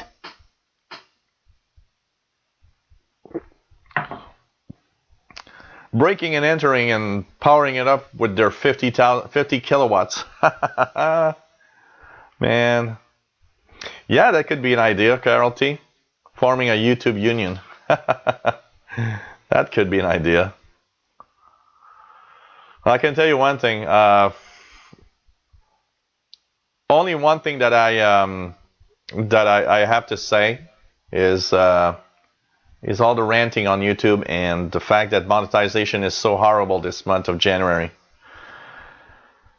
It takes a lot of energy and courage for me to make these live shows and continue being happy doing them because, this month with the monetization that I have, I just feel like the hell with YouTube. It's the crappiest method of doing live stream. I can tell you that. It's I was looking at a guy from actually Leo Laporte on his Twit network, and it was really nice because he sent out a phrase that I thought was perfect. He said YouTube is the cheap labor of podcasting, and I listened to that phrase and I was like, oh God, that is so true. YouTube is the cheap labor of podcasting. It's amazing. So, anyways, what's the weirdest thing, Jonathan Donovan, what's the weirdest thing you ever picked up, like on the radio? No, it's it's not that beer is more expensive, Jonathan, by the way, where I live. It's just that there are beers at $50. But the regular beer, if you buy here a Budweiser, I don't know, a case of Budweiser is like a case of Budweiser is something like I don't know, 16, 20 bucks. A case of 12 Budweisers is about, I don't know, $14. You'll have you'll have Budweisers for 14, 15 bucks, 12 bottles. Stuff like that. This type of beer, this Don de Dieu, which is a local brewery, but that was bought by Sleeman, but it's still a Quebec brewery. This for 6 bottles is about $15. Now there was a sale, so it was like $11.99, but usually it's about $15 for 6 bottles of the one that I'm actually having right now. So pretty cool. Yeah, that too. By the way, PK47, 5150 is a mental case in police codes also. So there's a mix of all of that in there. So weirdest thing that I've received on the radio, I would say depends on the frequency range. On the shortwave bands, weird. If we say weird, there's so many weird sounds and whistles and stuff on shortwave that it's easy to get into the weird mode of shortwave. Some of the weirdest stuff is probably there's some amateur radio stuff that's very weird. There's really some nutcases on the amateur radio bands, I can tell you that. Pirate stations. I've heard pirate stations, like the guy being so drunk, unable to pronounce a word correctly while he was doing his live show, and just like, I don't think it was just drunk. I think he smoked some weed or something, because he was like totally gone on the air. What else? Of course, there's all sorts of interesting stuff over the years. Some of that's not weird, but that shows you that there's life out there doing. There's everything. There's tons of things happening around you in the world. I'll always remember the night. We had a DX. Here we have a Sunday night. I think it's still on, but I haven't listened in a while. On the 2-meter band, 146.10. There's a English club that has the West Highland Amateur Radio Club, it's called. They have a repeater down. On Sunday nights, they have a radio net where they talk about shortwave, amateur radio stuff and everything. And one night, and that was many years ago, maybe 15 years ago, we were listening to that. I was listening to that net, and somebody braked in the net and said, "Hey, guys, listen to, I don't know, it's like 5696 kilohertz or something like that." And there was a rescue in the Atlantic Ocean. People were stuck on a boat that was on fire, and we could hear all the planes, the helicopters actually, that were going just offshore and rescuing these people. And it was so dramatic that it's like we were there. It was amazing. It was amazing. That was one of the most amazing things I've heard. I can tell you that. Hey, Austin Orlando. Happy New Year. Happy New Beer. Yep. Nice to have you on board. For sure. And N9SJA says, Joe, I see you have some vintage radios behind you. What are your thoughts about vintage radios? I collect some receivers that are vintage and love the heavy metal, so to speak. I love old receivers. I love tube receivers. There's something about those radios that is so unique and so different. I gotta say, I'm a big fan. If I had the money and the place to store them, I would have tons of tube receivers, old tube shortwave receivers. I'd love to have tons of those. I'm a big fan of old receivers. It's cool. I mean, today's receivers like this, they're cool. They're cool little devices and they're really fun. But you know what? There's something about this that I don't quite reach. It doesn't reach me as much as if I had a old tube receiver with single sideband capability from the 60s that, with full of, bells and whistles and buttons and stuff. There's something about that that's just so cool. Rich in Atlanta, Georgia says, was hearing Captain Dave on 3843 last night. Now, that was one weird broadcast and phone-in show. Oh, I heard that. Captain Dave on 3843, lower sideband, I received that the other day. I gotta say, that's some weird stuff on the amateur bands. That's really some weird stuff on the amateur radio bands. Can tell you that. What else do we have? No, $50 is not a barrel. It's about a 1 liter. It's a big bottle. It's a 1 liter bottle, but it's a special beer. It's special crafted beer that there's not a lot of around. You don't have 10,000 of those bottles. You got just a small amount, and it's very unique beer, very unique tasting beer. It's a very it's quite interesting, I gotta say. What else do we have here? Mr. Roman says $12.99 in Washington, in the state of Washington, for a case. Here we have a lot of taxes on alcohol.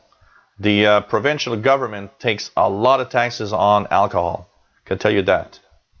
So our alcohol is usually much more expensive because of the taxes.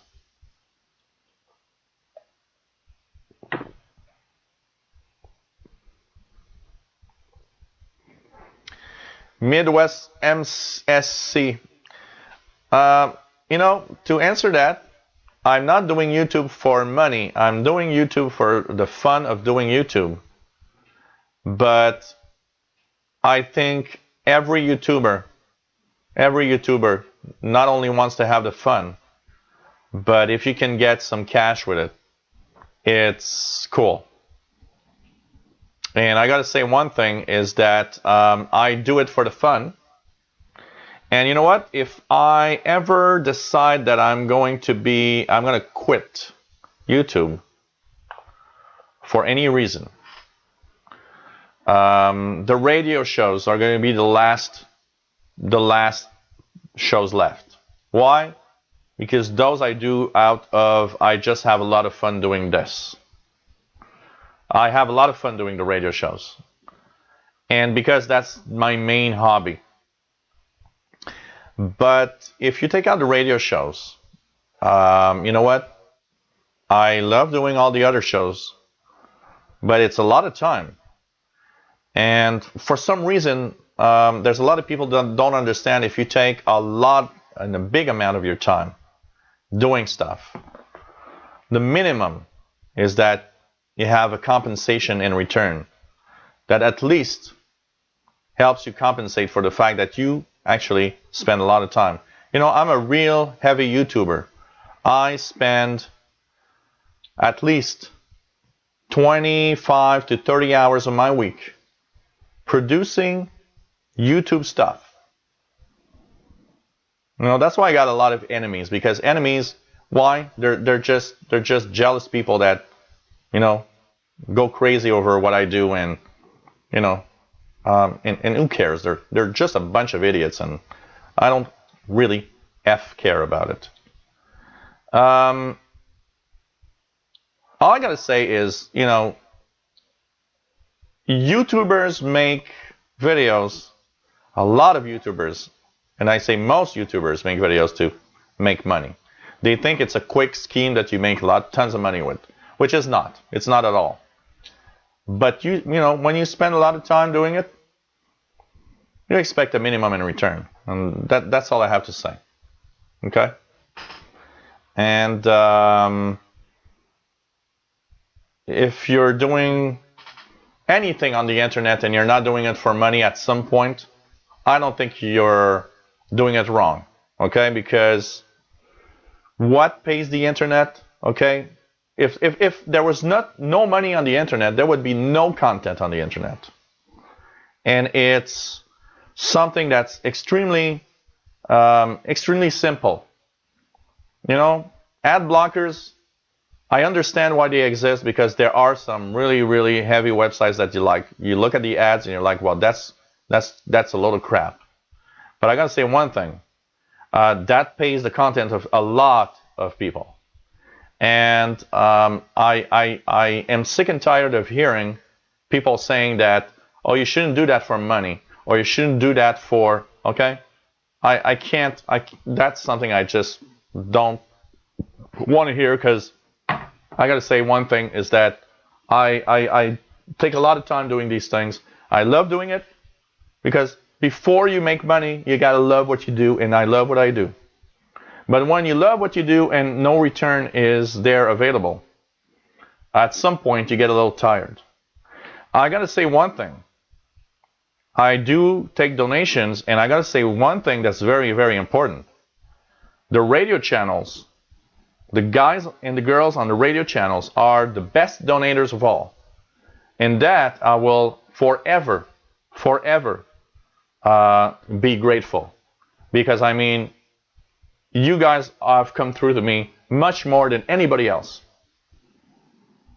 And that's what I got to say, okay? Because I'm getting mad now, and I don't want to be mad. Let's do a cheerful and fun show. Hey, take care, PLF. It was nice to have you on board. I'm sorry I was ranting. It happens sometimes. Okay, you're watching the Shortwave Show from Montreal, Quebec, Canada. We're at hour number 2, and my ranting is over, and let's have a little beer. Hey, Simple Electricity from the Czech Republic. Nice to have you on board. And, man, the emergency call was 5696, I believe.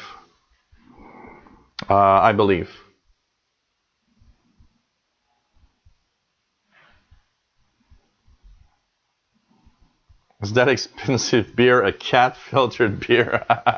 Yeah, I understand what you you know, it's like those beers that won like contests, but when you take that beer that's like $50 and it's like, well, okay, that tastes like crap and it's $50. Hey there, Tatoy Crisanto from the Philippines. Wow, this is so cool. The Philippines. I think it's the first time for the Philippines. Is it? Or if it's not the first time, it doesn't happen very often we have the Philippines on. So, wow, this is pretty cool. Pretty cool. Man, Danny, Shortwave Radio DX, the Alley Crafters SX25 is out of commission until I receive a replacement tube next week from eBay. Yeah, these are great receivers. I love those old receivers. Well, thank you, Jonathan Donovan. You know, well, I do, Granny Cankles. I got tons of enemies, and well, I'm very direct also in what I say and what I think, and that frustrates a lot of people. That's all I got to say. Okay.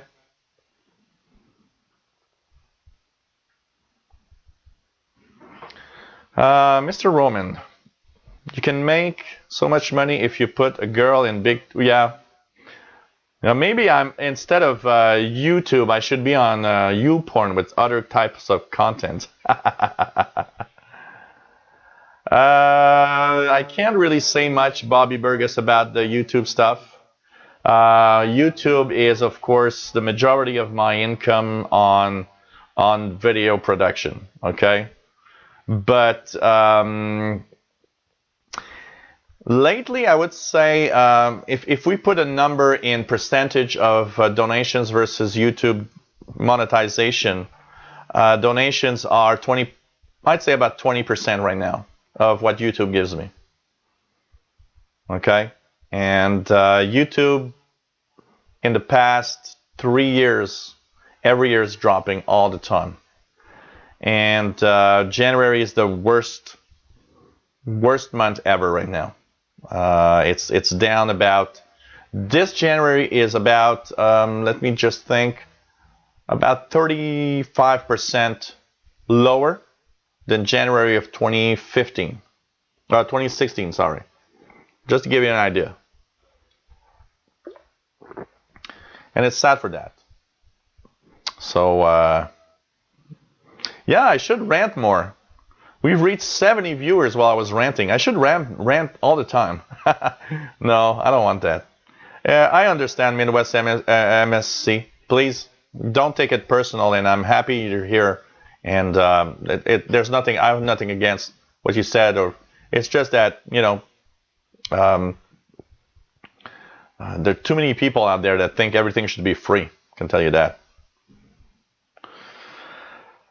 Niels Pedersen, the new radio you have there looks very nice. SSB GP5. Gonna travel this summer, so think it's very nice to have one on the road. This is really cool receiver. I gotta say, I'm having a lot of fun with it. It's look at that. The antenna is not extended for any for you know why it's extended all the time like this? It's because I'm using this all the time. This thing is following me everywhere in the house.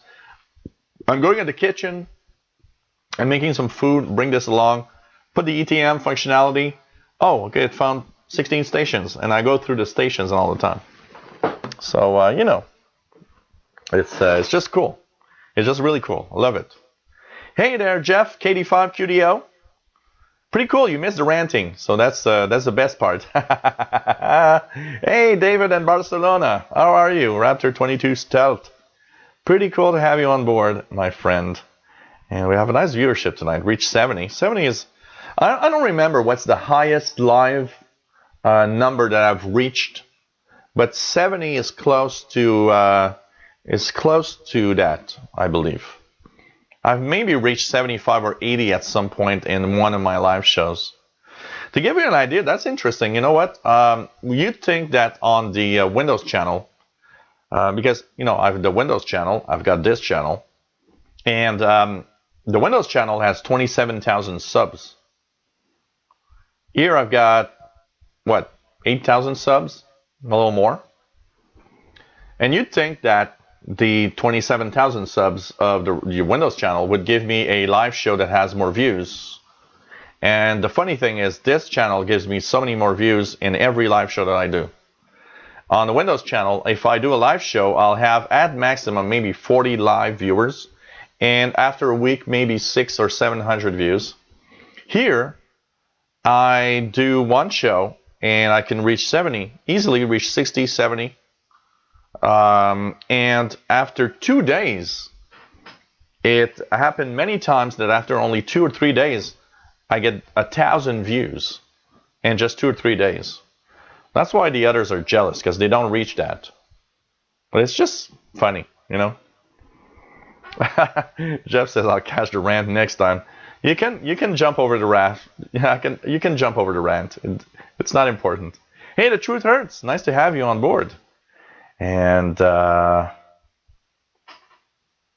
that's exactly it. You know, one of the things, you know, is that I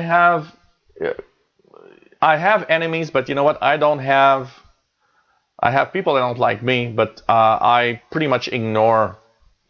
And it's funny because they take the time to rant all the time against me, and I just ignore them. Maybe that's why they're even it gets them mad, because I just don't talk about it. So yeah, buenas noches, my friend David in Barcelona. That's okay. That's okay. Can anyone recommend a site with a catalog of weird SWL sounds and what they really are? There's one. Let me just. There's one thing that I've just seen. Hey, Far Too Many Gadgets. And nice to have you on board.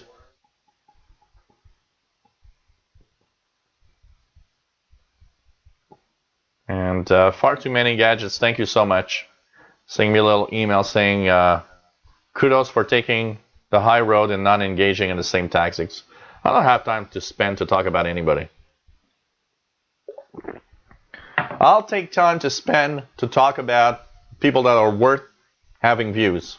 Tom Styles, Amrad88, and many other channels on YouTube. I'm sorry, I mentioned Tom Styles a lot, but there's a few channels. You know what? I should actually, and that's going to make other people mad even more, take some cool YouTube radio channels and mention their names in one of the live shows, just to say that, look, I am so happy to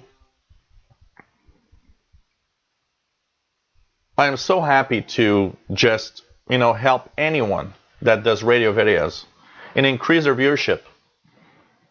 And I rather take my time to help other people to increase their viewership and have fun things to say and do than rant, because your IQ is probably lower than a banana.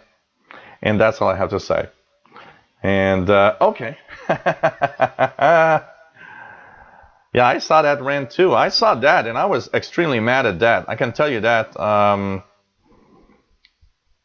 Tom Styles made a nice little gift to a YouTuber, and that idiot had to post idiot comments. Man. So, what else do we have here? 13DKA says, one of the weird things on shortwave is probably radio carrier using lots of electricity to broadcast a loud 50 hertz hum. That is true. You know what? That is sad. And what I mostly don't understand about that is that they must have some kind of technician somewhere. And, they're on Facebook. And I don't know how many people told them, you got like this 50 hertz hum, and we don't understand a word you're saying. And it's really sad, because Radio Cairo in Egypt has usually a very good signal in North America. If they had good audio, that would be a great station to listen to, I gotta say. But it's always distorted and always bad. Really, really, really, it's sad. It's sad because it's a waste. It's a waste of money and energy. Really sad. Hey, Shortwave guest, first time watching, very interesting. I am Phil from Norwich, UK. My late father gave me his Alucrafter SX25. Oh man, that is a nice receiver. You are a lucky bum. Can tell you that. Really, really, really. One 3DK, judging from what people are most interested in the 20 SDR chat box, maybe you should talk about the buzzer all the time to get more viewers. Yeah, the buzzer. The famous Russian buzzer that everybody's like, what is that? Man, I can tell you that. I'll tell you that.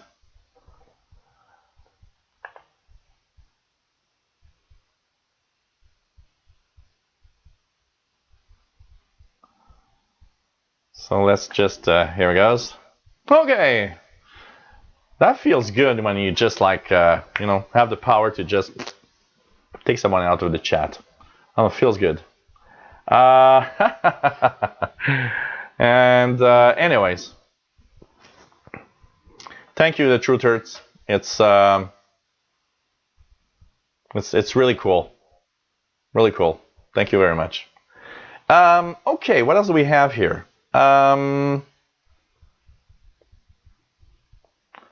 Oh man, Carol T. There's some great videos that are anyway bashing me. Can tell you that. What else do we have here? Yep, fast load. The IQ of a banana. That's pretty good.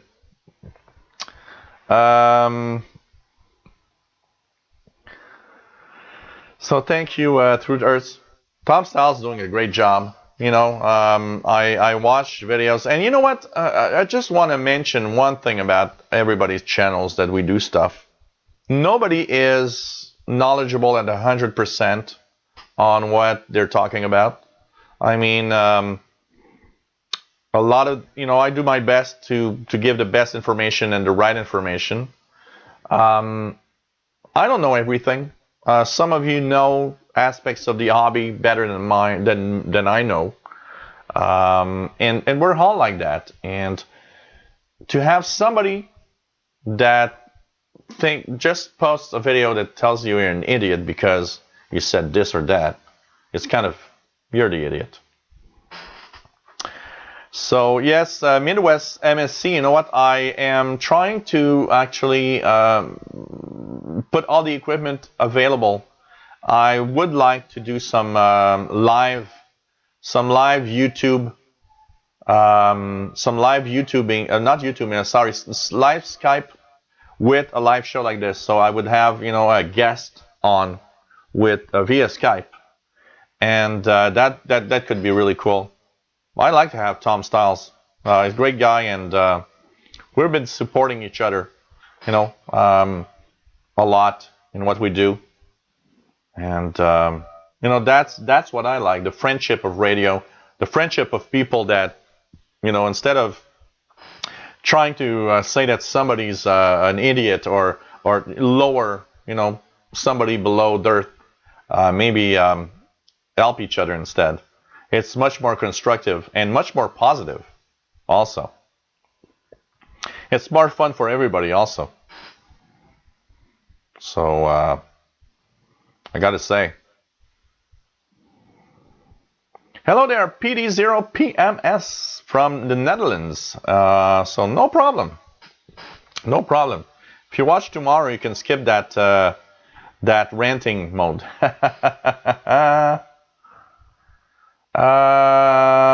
That receiver with the long antenna here is a GP5 Conicom GP5 SSB, and it's available. You can also get an equivalent because it's the same receiver also. It's the Texan PL365, which is the same radio by Texan. So Texan PL365 or Conicom GP5 SSB. Great little radio for what it is. I gotta say, great little radio. And you are watching from you on a Kodi Phoenix, but chatting via my Android tablet. Well, thank you for being here. It's pretty cool. And the R5000 went bad again, fast load? Really? Wow. Maybe it needs to be recapped. I used it so much. Yes, Oxford Shortwave Log does a nice job. Richard in Atlanta. That's true. We got to talk about that guy. Oxford Shortwave Log, great channel to go to. You know, there are some excellent guys out there. There are some fantastic people. And, you know, if we ignore the idiots, they'll go away. What else do we have here? You know what's cool? It's Tom Styles. It's a little bit like me. It's like it's just a neutral thing. Like there's no negative. It's cool videos, nice videos. I was posting a comment on his channel this week about he had a video about the DX100 that he had removed the cover and showing the circuit, and it's it's just friendliness and having fun doing what we like. That's it, and that's the cool thing. That's the cool thing. It's all I gotta say. So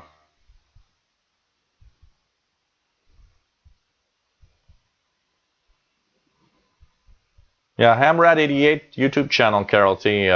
Is Tom Styles is the guy behind Hamrad88 channel.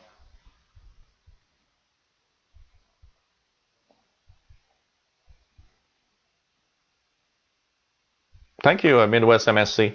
And once again, I sometimes I had that on the Windows channel one time.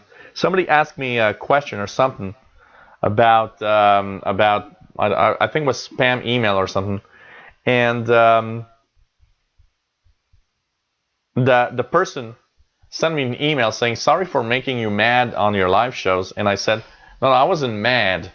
I was just passionate about what I have to say.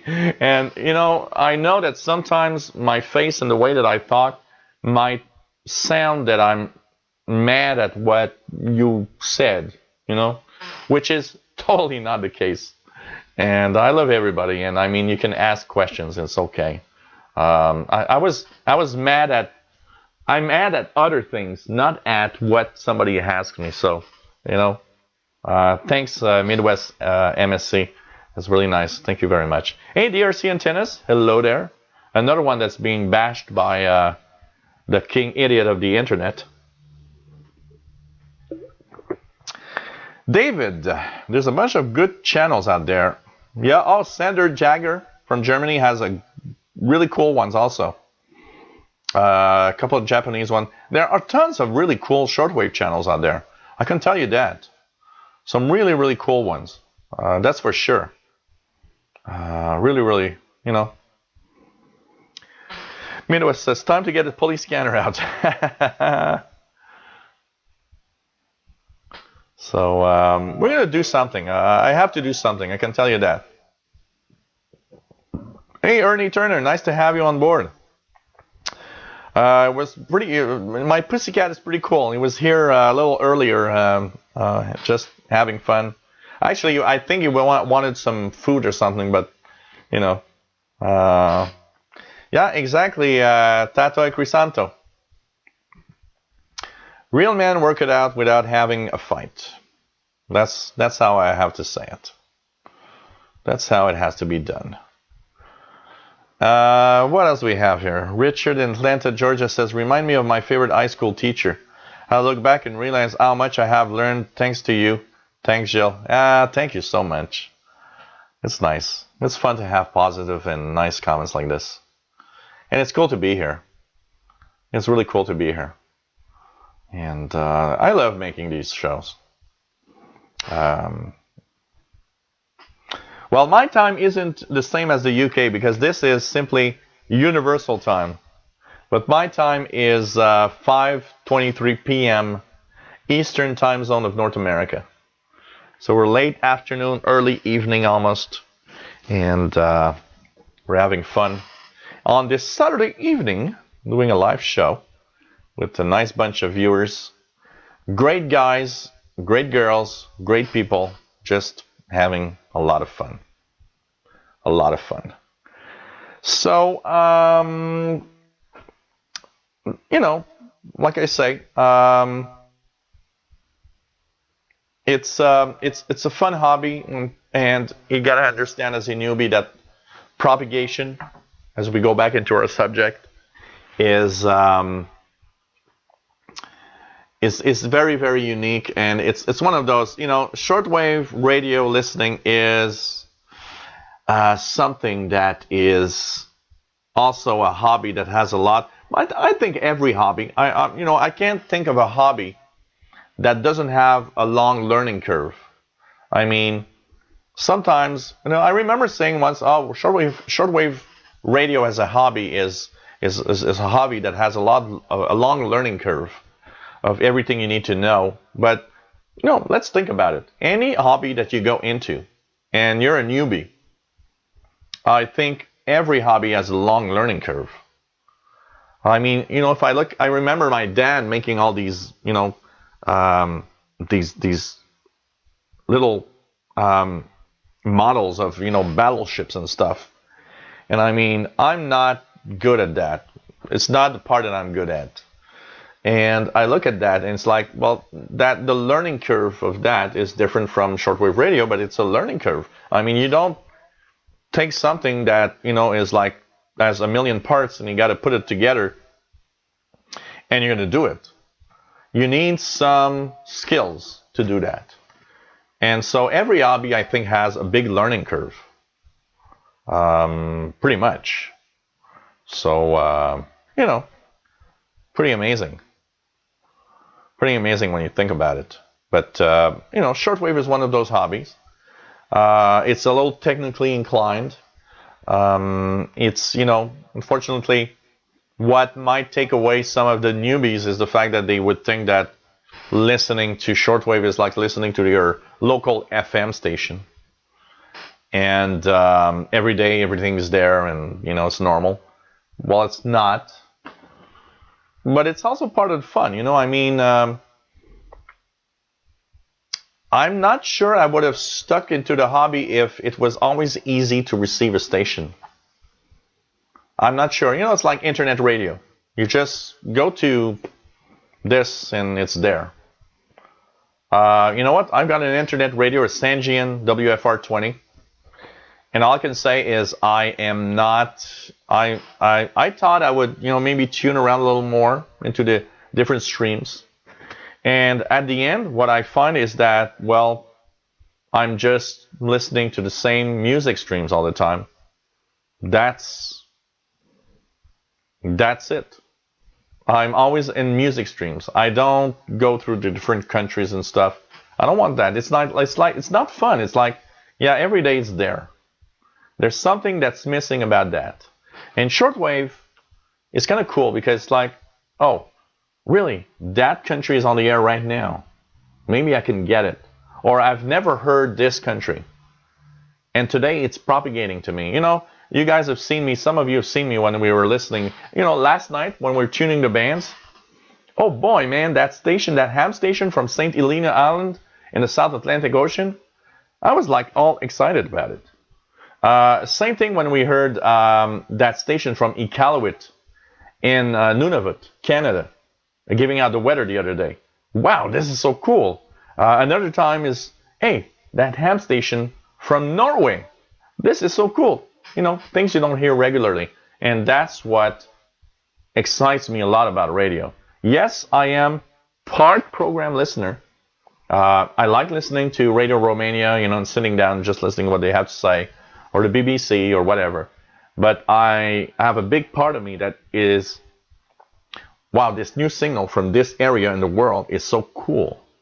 It's so cool. So, it's that just keeps me in the hobby. When you think everything's boring and everything's bad, and it's like, okay, I have no fun, you tune around and you get this signal, and suddenly you go from, I had a pretty regular night, to something exciting is happening in my life, and it's just so cool. That's just amazing. I gotta say.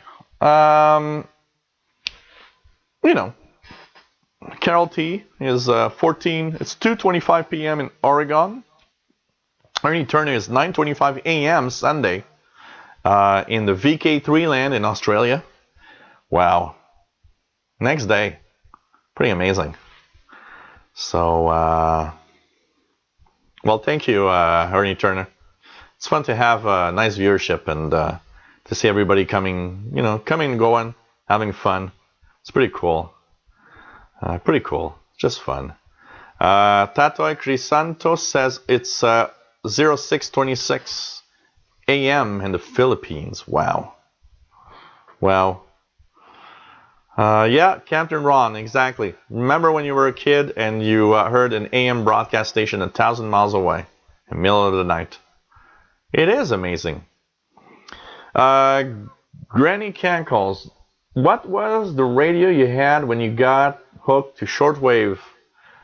Would love to know everyone else's too. So, hey, everybody, post your first ever shortwave radio that you've had in your life, if you can. Granny Cankle says, Patrolman 10 here. Technically my first was a multiband radio that I don't know the brand or anything, from about 79 from my father had bought. But my first really intense shortwave radio that I enjoyed and had fun is right here, the DX100 from Realistic.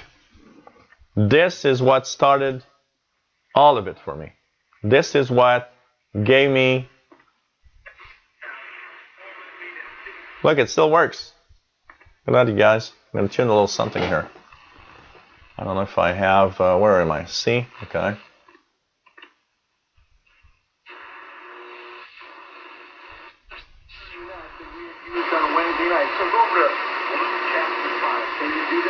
This, I believe, is 6115. It doesn't have a good antenna on it, so... still works. DX100. Realistic DX100 is the first ever receiver that I've had that was my true first shortwave radio. I had countless nights with this. I remember listening in I was in at my parents' house. Of course, I was about 13 years old, installing this in the kitchen and listening to HCJB out of Quito, Ecuador, stuff like that. That's pretty much my first shortwave radio. That's my first shortwave radio. So, DRC Antenna says, watch the live videos of the tomato and the tornado. The tornado. Yeah, tornadoes, huh? Incredible. Incredible power in these things. It's really sad when people get, people get hurt.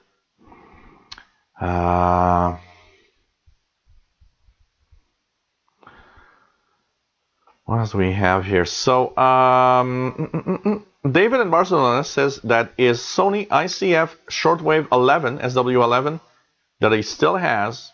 First shortwave capable radio that I could tune with the actual knowledge that I was tuning the shortwave bands. Yeah, that's what I would say with the DX100. It's the first radio that had the shortwave bands that I knew what I was doing. Where the multiband radio, my dad, I have no idea what SW meant on that dial, ever. And it was probably a very crappy radio because it didn't receive anything.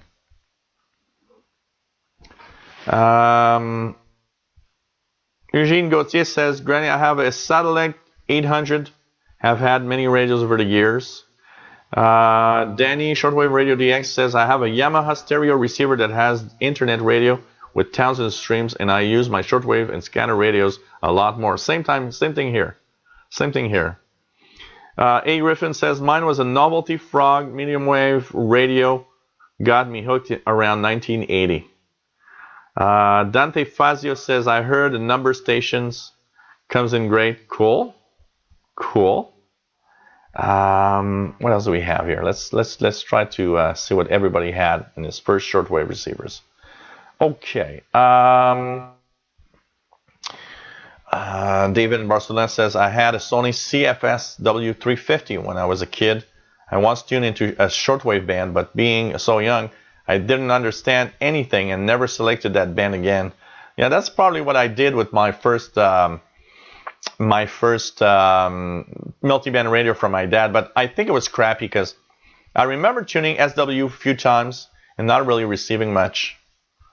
Bobby Burgess says, first and only is the GPX R616W. Got it last month. So we got a newbie in the hobby here. And that's cool, I like that. Captain Ron says, my great uncle Milt, big boxy Grundig. Wish I could remember the model. Oh, man. DRC Antenna says, I have the Texan PL 310 ET 880, Grundig S450 DLX, Realistics DX 160, all great radios. That's a nice one, Realistic DX 160. I like the looks. Looks like a hi-fi stereo system. I like that. So, what's the frequency, Dante Fazio? What frequency you're listening to? Carol T, Radio Shack DX 394, but what started me into radio was CB. Yeah, well, okay. To be fair, technically, CB. I remember having a pair of Fanon, I don't know what the brand was, a weird brand, walkie-talkies when I was young. And they were on channel 14, which I didn't know back then, but I know now. And that, I got to say, was a big starter for me in radio. Lillian had old Soviet radio with tubes. Cool. I remember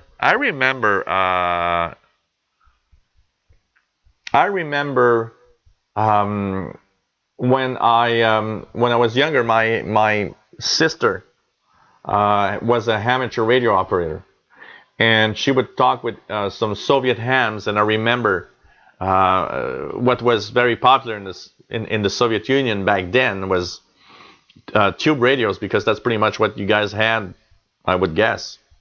14080, that's not number stations usually. So maybe it's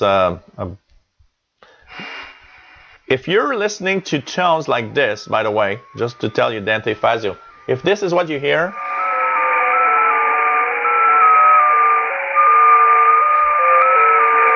multi-tones, these are not number stations. This is JT65.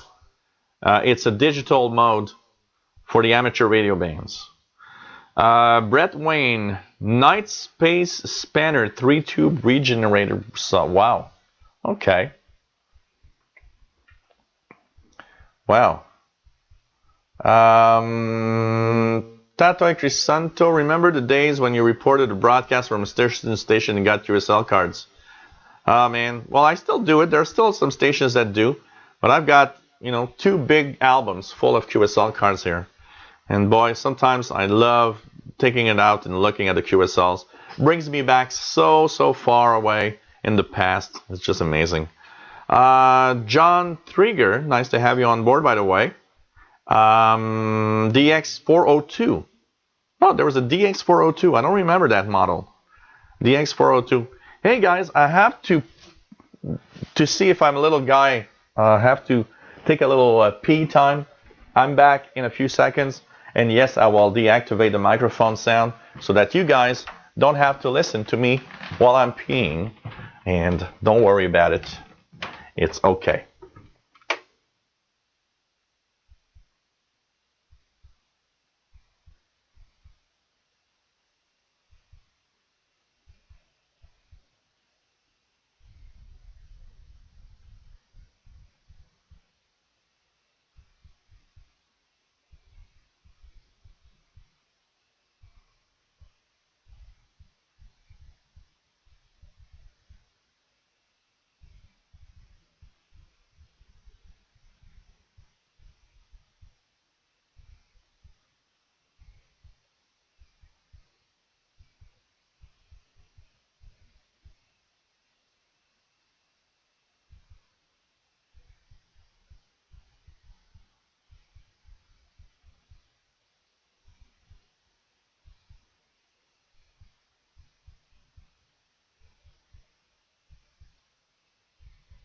And we are back live after this little pee moment. And sorry guys, I just wanted to make sure. Just a second here, make sure that the sound is okay. 1, 2, 3. Okay, because sometimes when I reactivate the microphone, it doesn't work perfectly right away. So, okay, let's continue on with the first shortwave radios that you guys had. Okay, we have our friend with a weird Russian-like name. Sorry. First one I used was an old Philips model. It used 6 C-cells and had a beige leather holster. I remember listening to Voice of America on it. First one I actually purchased is a Sangean ATS 505P in 2014. Oh, that's interesting. Cool. Especially when tornadoes fling tomatoes. Yeah, Carol. Eugene Gauthier says 6D512 Zenith tube as a kid and with a slinky and for an antenna. Oh, cool. PD0 PMS. Koyo KTR 1770. I think it was later a Kenwood R2000. Oh, that's interesting. Radio Geek. I had a Kuba console AM/FM shortwave record player. Danny Shortwave Radio DX says my first shortwave tuning was my old brother's JVC boombox in '78. A lot of boombox from the time had some shortwave on it, for sure. Do you ever hear SSTV on HF or any other of your receivers? Yes.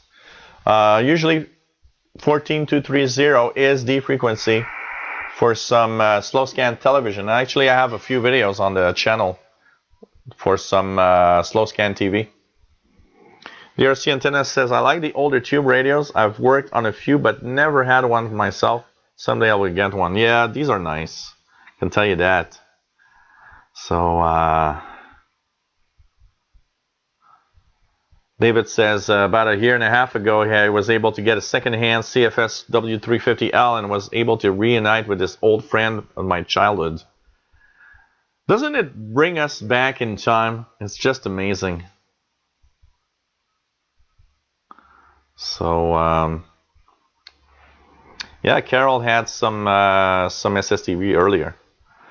Brian, Iowa says, I remember back in the early 80s, there were tones that had a pattern to them. They played constantly.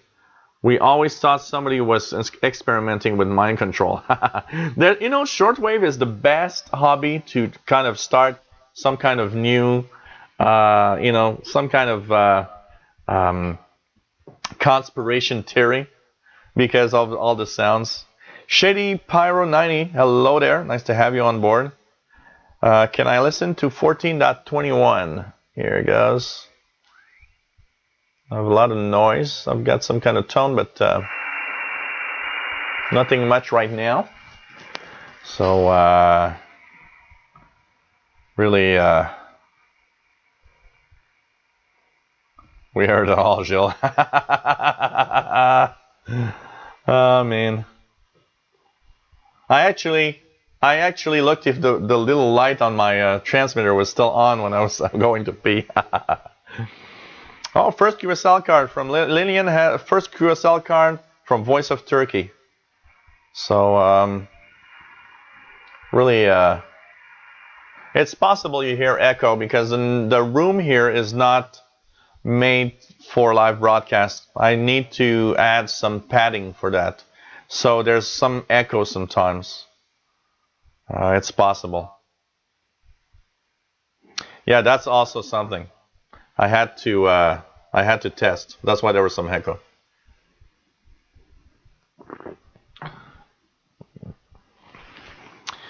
Kelly Taylor, first shortwave receiver, Sangean 909, first HF radio, Kenwood TS520 tube rig. Nice. Nice. Tatoy Crisantos says, first shortwave radio I had was a hand-me-down Zenith transoceanic radio. Still with me. Oh, that's nice. These are nice. So, really cool. Yeah, slow scan TV, 1430 kilohertz, around there. You'll hear some. Well, there's nothing right now, and it's a little late for anything here. And apart from that frequency, I don't know where I could tune for more. It's mainly the frequency I tune to. So if I ever hear something, we'll try it out. Niels Pedersen says, my first radio was a Grundig 3097S, an old tube radio my grandfather had and still is working. Oh man, these are so cool.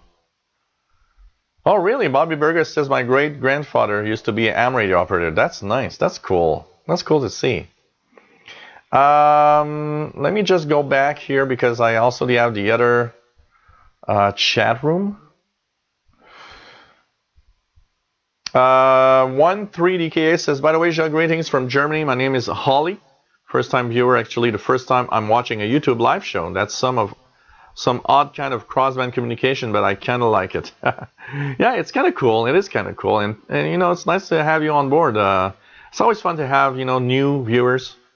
It's pretty cool. And, you know, try to share the interest of radio and try to make radio fun again. And that's the major part of what I want to do.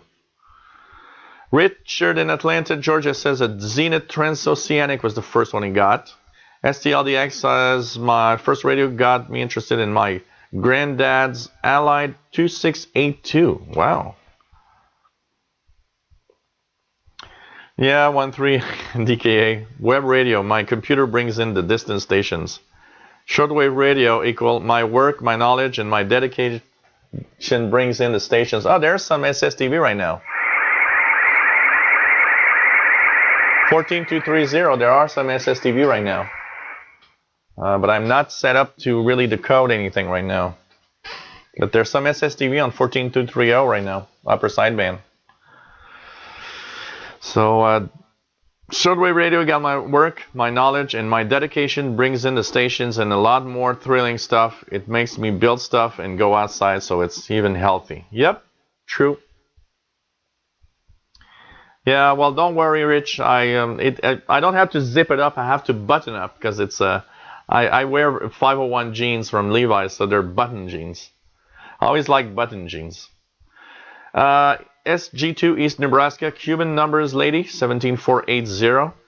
So I don't know if it's still there. Let's check it out. 17.480. Yeah, Cuban numbers.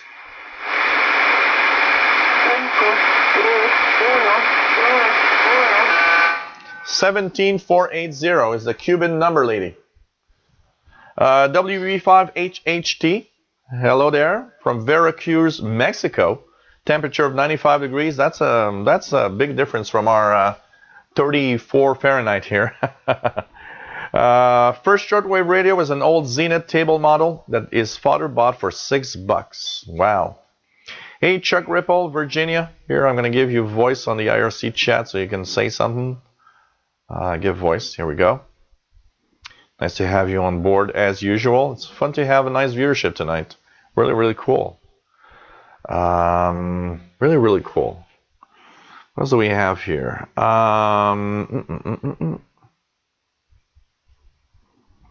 You know what, Dante Fazio, you should tune in on the Friday shows when we actually tune the shortwave bands. So, well, you know, that's a cool one, Dante.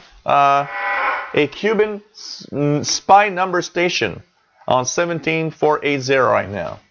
So if you guys want to have some Cuban numbers, 17480 is the Cuban number spy station. So kind of nice. Not super strong, but it's there.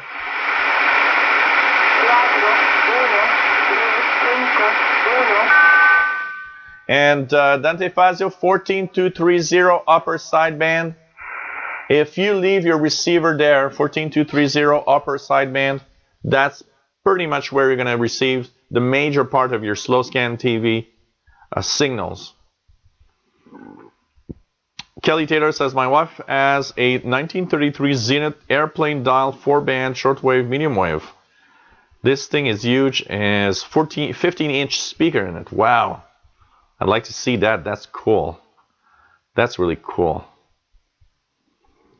Nice to have these old radios. I love these old receivers. It's always cool.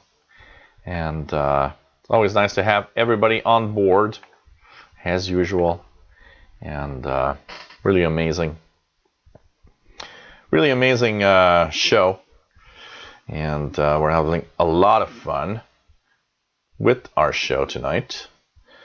Anybody has a question that I'll have?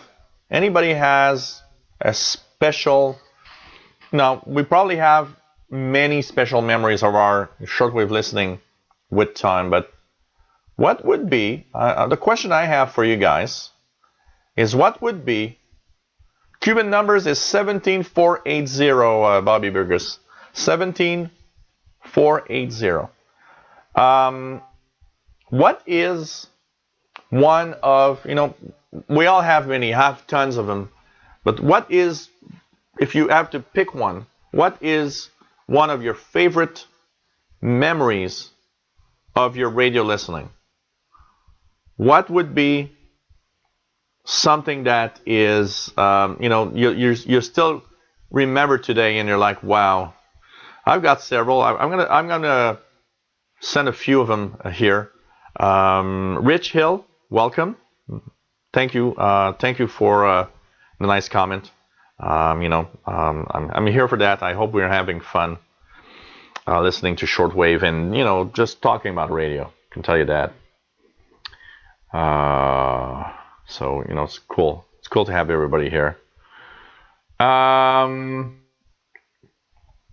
Hey, Howard Parker. Nice to have you on board. Moscow, 1970s. I mean, you probably mean Radio Moscow in the 1970s. Cool. That's cool. A few interesting memories I have of radio. You know what? I was the lonely boy on Saturday nights probably, but you know what? I didn't care. My few years of listening to the Saturday night lineup of HCJB on this good old DX100, where I would listen to Música del Ecuador, Musical Mailbag, and the DX Party Line on HCJB. I mean, I was in heaven. I was in heaven in multiple ways, thinking about that I was receiving a signal from Quito, Ecuador, in my little receiver here.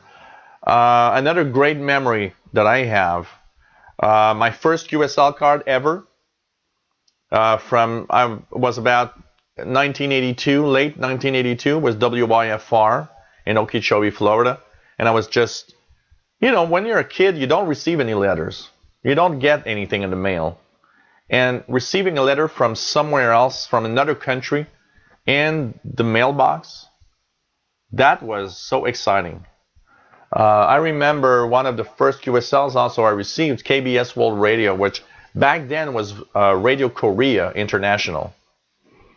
And I mean, I remember the first time I got that envelope, with the little string in the back, there were like two round things and this little string that you have to unwind from the roller to open the envelope.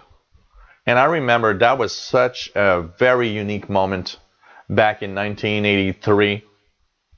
Receiving my first letter from Radio Moscow in the USSR, because back then it was the USSR. It was something. We're in the Cold War and everything. These are great memories that I'll never forget, and I'm so happy to have lived through. It's something that I'm really happy. Can tell you that. William Helms, my first shortwave radio is my dad's that I still have to remember him by. The Air Castle 136 F1 from 1970. Wow, cool. And that's a great memory to keep, William. Arnie Turner says, growing up in the 60s and listening to Voice of America and Radio Moscow with very different opinions was funny in a way, but also very scary of what could have happened. As in mad. Yeah, that's true. That's true. Even the 80s. I remember the 80s. We were in the hysteria of nuclear war could happen. That was a very weird feeling. But the difference in the 60s, there was this brainwashing of, we could win a nuclear war. But me in the 80s, we were in this idea that, okay, a global nuclear war, we're all dead. There's no winner. And that was a weird feeling. The nuclear scare of that period, which is very unique. Very, very unique. Brett Wayne says, back in the 70s, AM hams on 3885. Yeah, it's not very strong, Bobby Burgess 17480, so it's possible that you're not hearing it. It's, with me, with a big antenna and this radio, it's in the noise. It's in the noise, so it's not a very strong signal, so it's possible you're not hearing it. Lillian says, first time listening to Radio Havana, Cuba, in Moldova, Europe. Oh, that's cool. PD0 PMS, beginning 1970, via CB radio, the reception of related radio communications and the Apollo project. We were listening in high school classroom using walkie-talkies. Wow, cool. Tatoy Crisanto, back in the 70s, TV was not around in the province where I grew up, and we were relied mostly on radio for news. Great memory was the launching of Apollo 11 and lunar landing. Wow. Carol, here in Canada, bunkers were not very popular. Maybe not as the U.S. There were probably some people that had bunkers, but here in Canada, building a bunker was not something that that was popular. I don't think so. I mean, I could be wrong. I'm part of the late generation, but I'd say that what mostly we were here. I mean, here it was a very interesting times. I mean, Canada was more on the side of the United States, but Canada always was kind of on its own path, and I don't know, for some reason, people thought that Canada would not be in the line of sight of the USSR back then. While later, when we learned the real truth, we knew that Canada was also there were missiles from Russia pointed towards Montreal and Toronto and Vancouver, like in every big American city. And the other way around. But the only thing is, here in Canada, we didn't have any missiles. I know there were some secret agreements, and there was a lot of tension here in Canada with some of the U.S. stuff, because I remember one of the big problems that was in the 80s. There were like big protests here in Canada because the United States were testing their cruise missiles in the northern territories of Canada. And a lot of people were against that. A lot of people were saying, if the U.S. wants to test their missiles, they have to test them on their own territory and not come to Canada with that. And there was a lot of tension everywhere. But I remember there was a lot of tension. I remember that that was something. There was some tension about, USSR and U.S. relations. I remember that one of the tension times also was when there was the Chernobyl nuclear accident, and there's a lot of things. It was crazy. They were crazy times. Can tell you that. Granny Cankle says, then and now I still have hearing music with phasey distortion that only AM Skywave can give. Yeah, there are some exotic stuff. Danny Shortwave Radio X, when I was 8 years old living in Puerto Rico, I could listen to Radio Reloj from Cuba on AM medium wave using a $5 transistor radio, which my very first radio I got for Christmas I would listen to. You guys are going to laugh, but the first radio that I've ever had in my life was given to me by my sister. And it was a Ernie. In the Sesame Street, there's Ernie and... What is it? Ernie and Bernie? What's the two guys' names that live together? Ernie... Anyways, I had a Ernie in the bathtub radio. I was maybe 9 years old, and I remember that Ernie in the bathtub radio. It ran on a 9-volt battery. It was AM only, and that was my first entry point to radio. I had a AM radio with Ernie in the bathtub. I saw one on eBay once, and man, I wanted to buy it. I can tell you that. I really wanted to buy it. Ernie in the bathtub. God. Yes, let's make shortwave listening great again. Can tell you that. The RC Antenna says, listening to my first rebroadcast of an old-time radio show back in the 80s got me hooked on shortwave radio. And an old Zenith Transoceanic my neighbor gave me. Wow, this is cool. Yes, the Cuban lady, Carol. Cuban lady's there. Yep, the buzzer is still broadcasting, Dante, but it's difficult to receive. I can try it just for the fun of it right now, 4625. But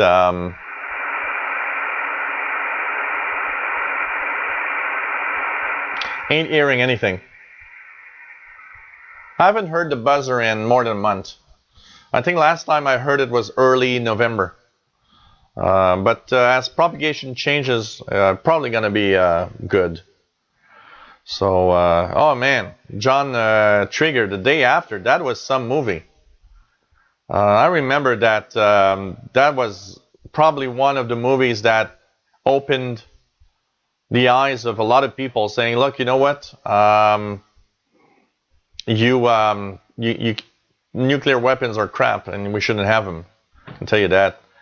Jay Watterson 69, hello there, says, I remember in late at night in the 80s, there was a guy several states over who would give a drunk test to callers he thought were inebriated. The test was a bunch of tongue twisters. Hilarious. Okay. Chilikov, hello there. Good evening. Nice to have you on board.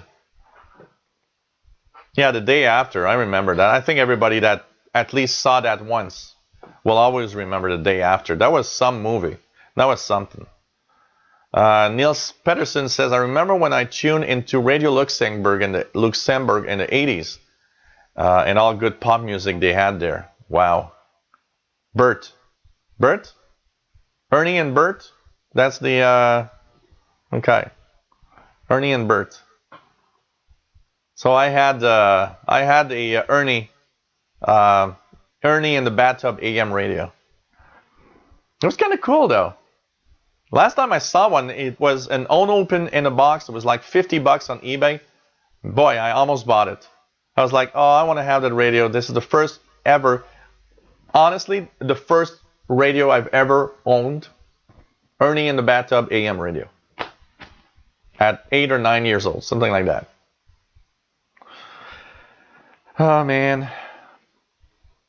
Thank you, Jeff, KD5, QDO, 73s. Nice to have you as usual. Oh, man. The RC Internet says, been doing a lot of medium wave DXing lately and hearing faraway stations gets me looking into more radio stuff. That's cool. That is cool. Wasn't there a story about U.S. Air Force trying to do some ionosphere project to improve shortwave? There's a lot of that. There's also a lot of like ARP in Alaska, the Auroral, I don't remember what's the exact name, but HARP. But it's not to improve shortwave, it's to see what you can do with the ionosphere. Heating up the ionosphere, see if you can improve or not propagation or destroy propagation in the event of some problems. Hey, take care, Tato Cristano. Hope you enjoyed our show. Next show is Friday at 2000 hours UTC, by the way, on the VHF UHF channel. We'll be talking about scanner radio and police scanners. So I hope you can be there. Ah, man. Yep, rubber ducky. Yep, that was something. Kelly Taylor, 14304 Carmen Island, USB. Do I hear anything on 14.304?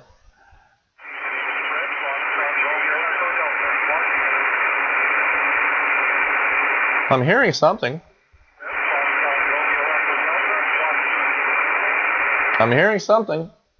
It's not very strong, but he's there. So, Icholikov says, has the decent signal from Radio Brazil Central, 11815. Let's just check it out. 11815. It's there. It's in the noise for me, but I hear a carrier. I see it's there. So, oh man, that eBay vintage Ernie bathtub novelty radio 1970s. Oh man. Oh man. So, oh, that's sad to hear, Howard Parker. Yeah, Carol T is hearing hams also. Yep, there's the North American contest on the amateur bands, and it's still good. I mean, here we're an hour and a half past sunset, and we still have lots of signals on the 20-meter band. Pretty surprising. Pretty surprising. So, yep, North American SSB QSO party. What else do we have here? Sorry, guys, I'm going into the IRC chat room. Coming back. Okay. In the IRC chat room, just gonna go to the comments there. Sorry, guys, I forgot a little bit about you. Czech Republic, Virginia says just got done building an antenna called a super loop, used for mesowave wave DXing. Oh, cool! First time I heard All India Radio on is realistic DX 150. Oh, that's cool. Remember the Radio Portugal ID, the West Cannon will win. Then the first few bars of Beethoven's Fifth. Wow, there are a lot of interesting things back then. STLDX says hearing coverage of Charles and Di's wedding on the BBC. That was when it really struck me that this was truly being broadcast from around the world. Wow. Richard in Atlanta, Georgia says sitting in my uncle's ham shack watching him work ham radio when I was very young. He has been gone for a long time. Some nice memories from the past. Do you remember the names of the man and wife team that hosted DX Party Line? Yes, it was Howard Clayton. Howard and...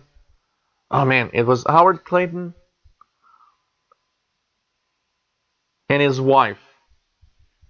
There's a recording on YouTube, by the way. And I have a special QSL card for that. I remember him as Clayton Howard. I don't remember his wife's name. But I remember the couple on the DX Party Line back then. Wow. STLDX, the first time I heard the number station, if I remember right, was Cuba, of course. Wow.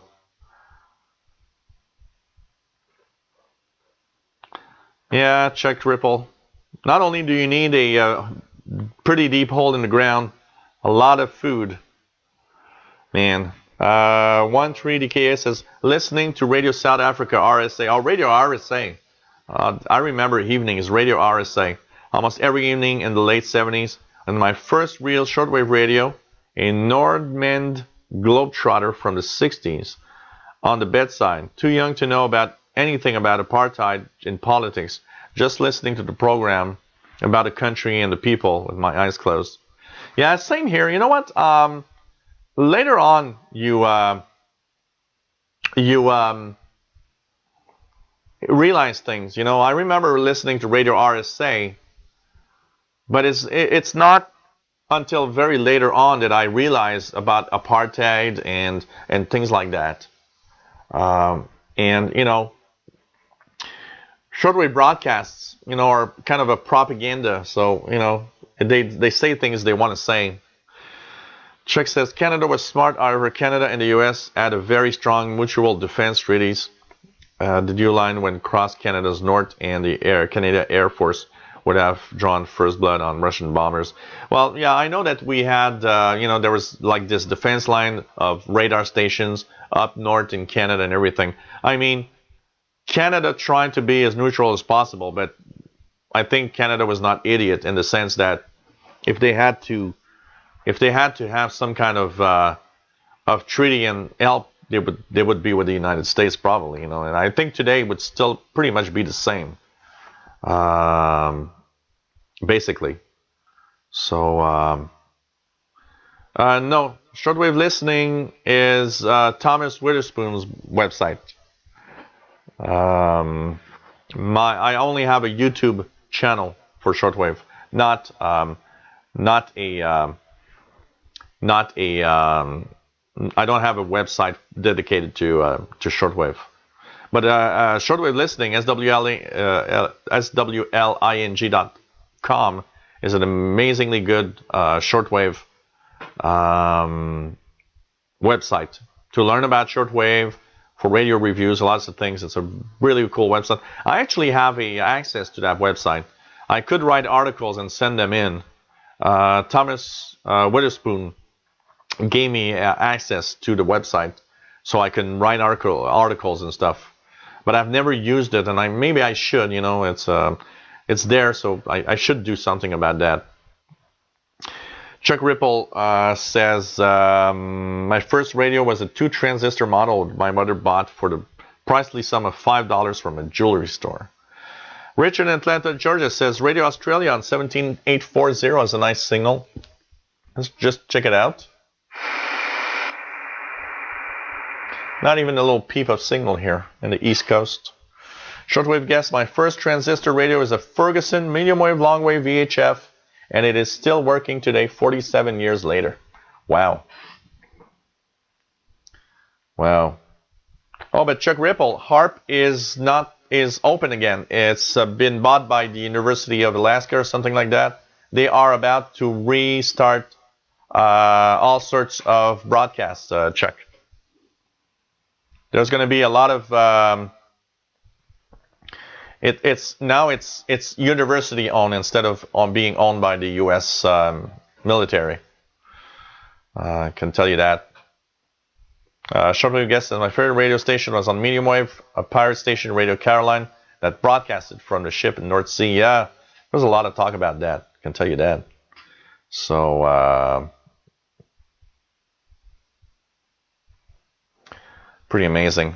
Lone 13DK says solar flux 80 for the first time in ages, good for 20 meters. Yep, that's true. 20 meters have been good, and higher frequencies have been pretty good lately. Pretty good. So really nice. Really nice.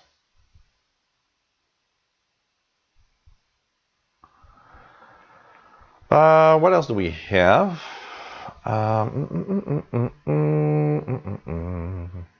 Bobby Burgess is receiving Radio Havana, Cuba in Spanish on 11840. Yeah, that's usually a good frequency. That's usually a good frequency. And are you trying, Jay Watterson 69, are you trying to have me spend money in buying the Ernie radio? I want it. I think I'm going to buy it. Yep. Maximum usable frequency. You know, it shows that once the solar flux is a little higher, it helps immensely in making propagation better. For sure. So, does that count as a contact? I'm not sure that in a chat room it counts as a contact. So, pretty cool. So, what else do we have here? Okay, so the call signs of everybody. We have N5STK. We have, which is our friend Kelly Taylor. Carol T as KF7ELY. Brett Wayne is KC2NXP. Captain Ron, K2LOG. Ernie Turner is VK3DET. Sholakov N0 or NO2 or N02CW. So, what do we have here? Two. Jill needs a chat manager. Oh yeah, you know what? I'm about to have a team just to go through the different chat rooms. Man, I've heard Hard Bell regularly. Can tell you that.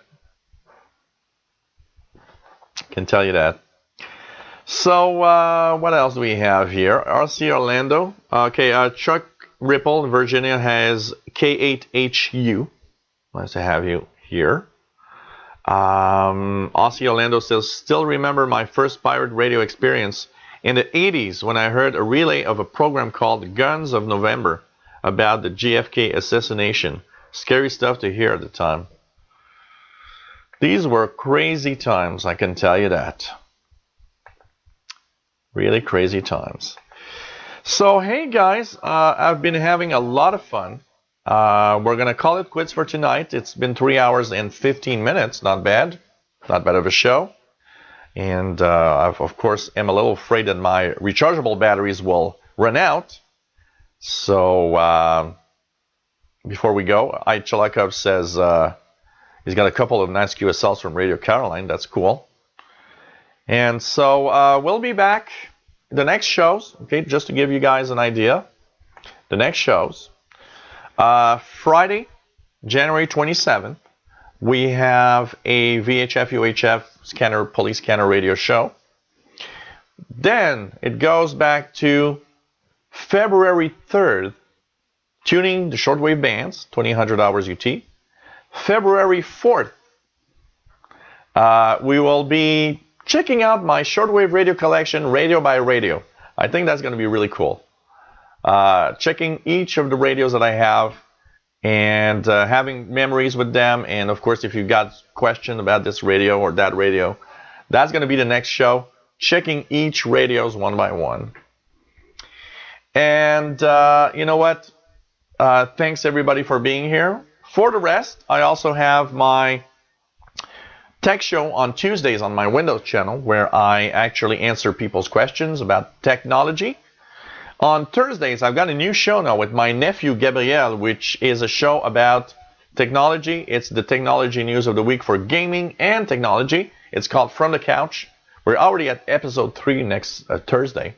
That's 2100 hours UTC on my my Windows channel also. Thanks everybody for being here. It's been an amazingly cool evening. I'm having a lot of fun. Thanks to you guys. And we'll see each other very soon. Take care, everyone. And thank you for being here. It's, feels good. Feels good to have all of these people. They're great people around here. And by the way, ZF2PG, Cayman Island, 14304 upper sideband for some DX. Thanks, everybody. And see you guys soon. Hopefully, on this YouTube channel. Bye.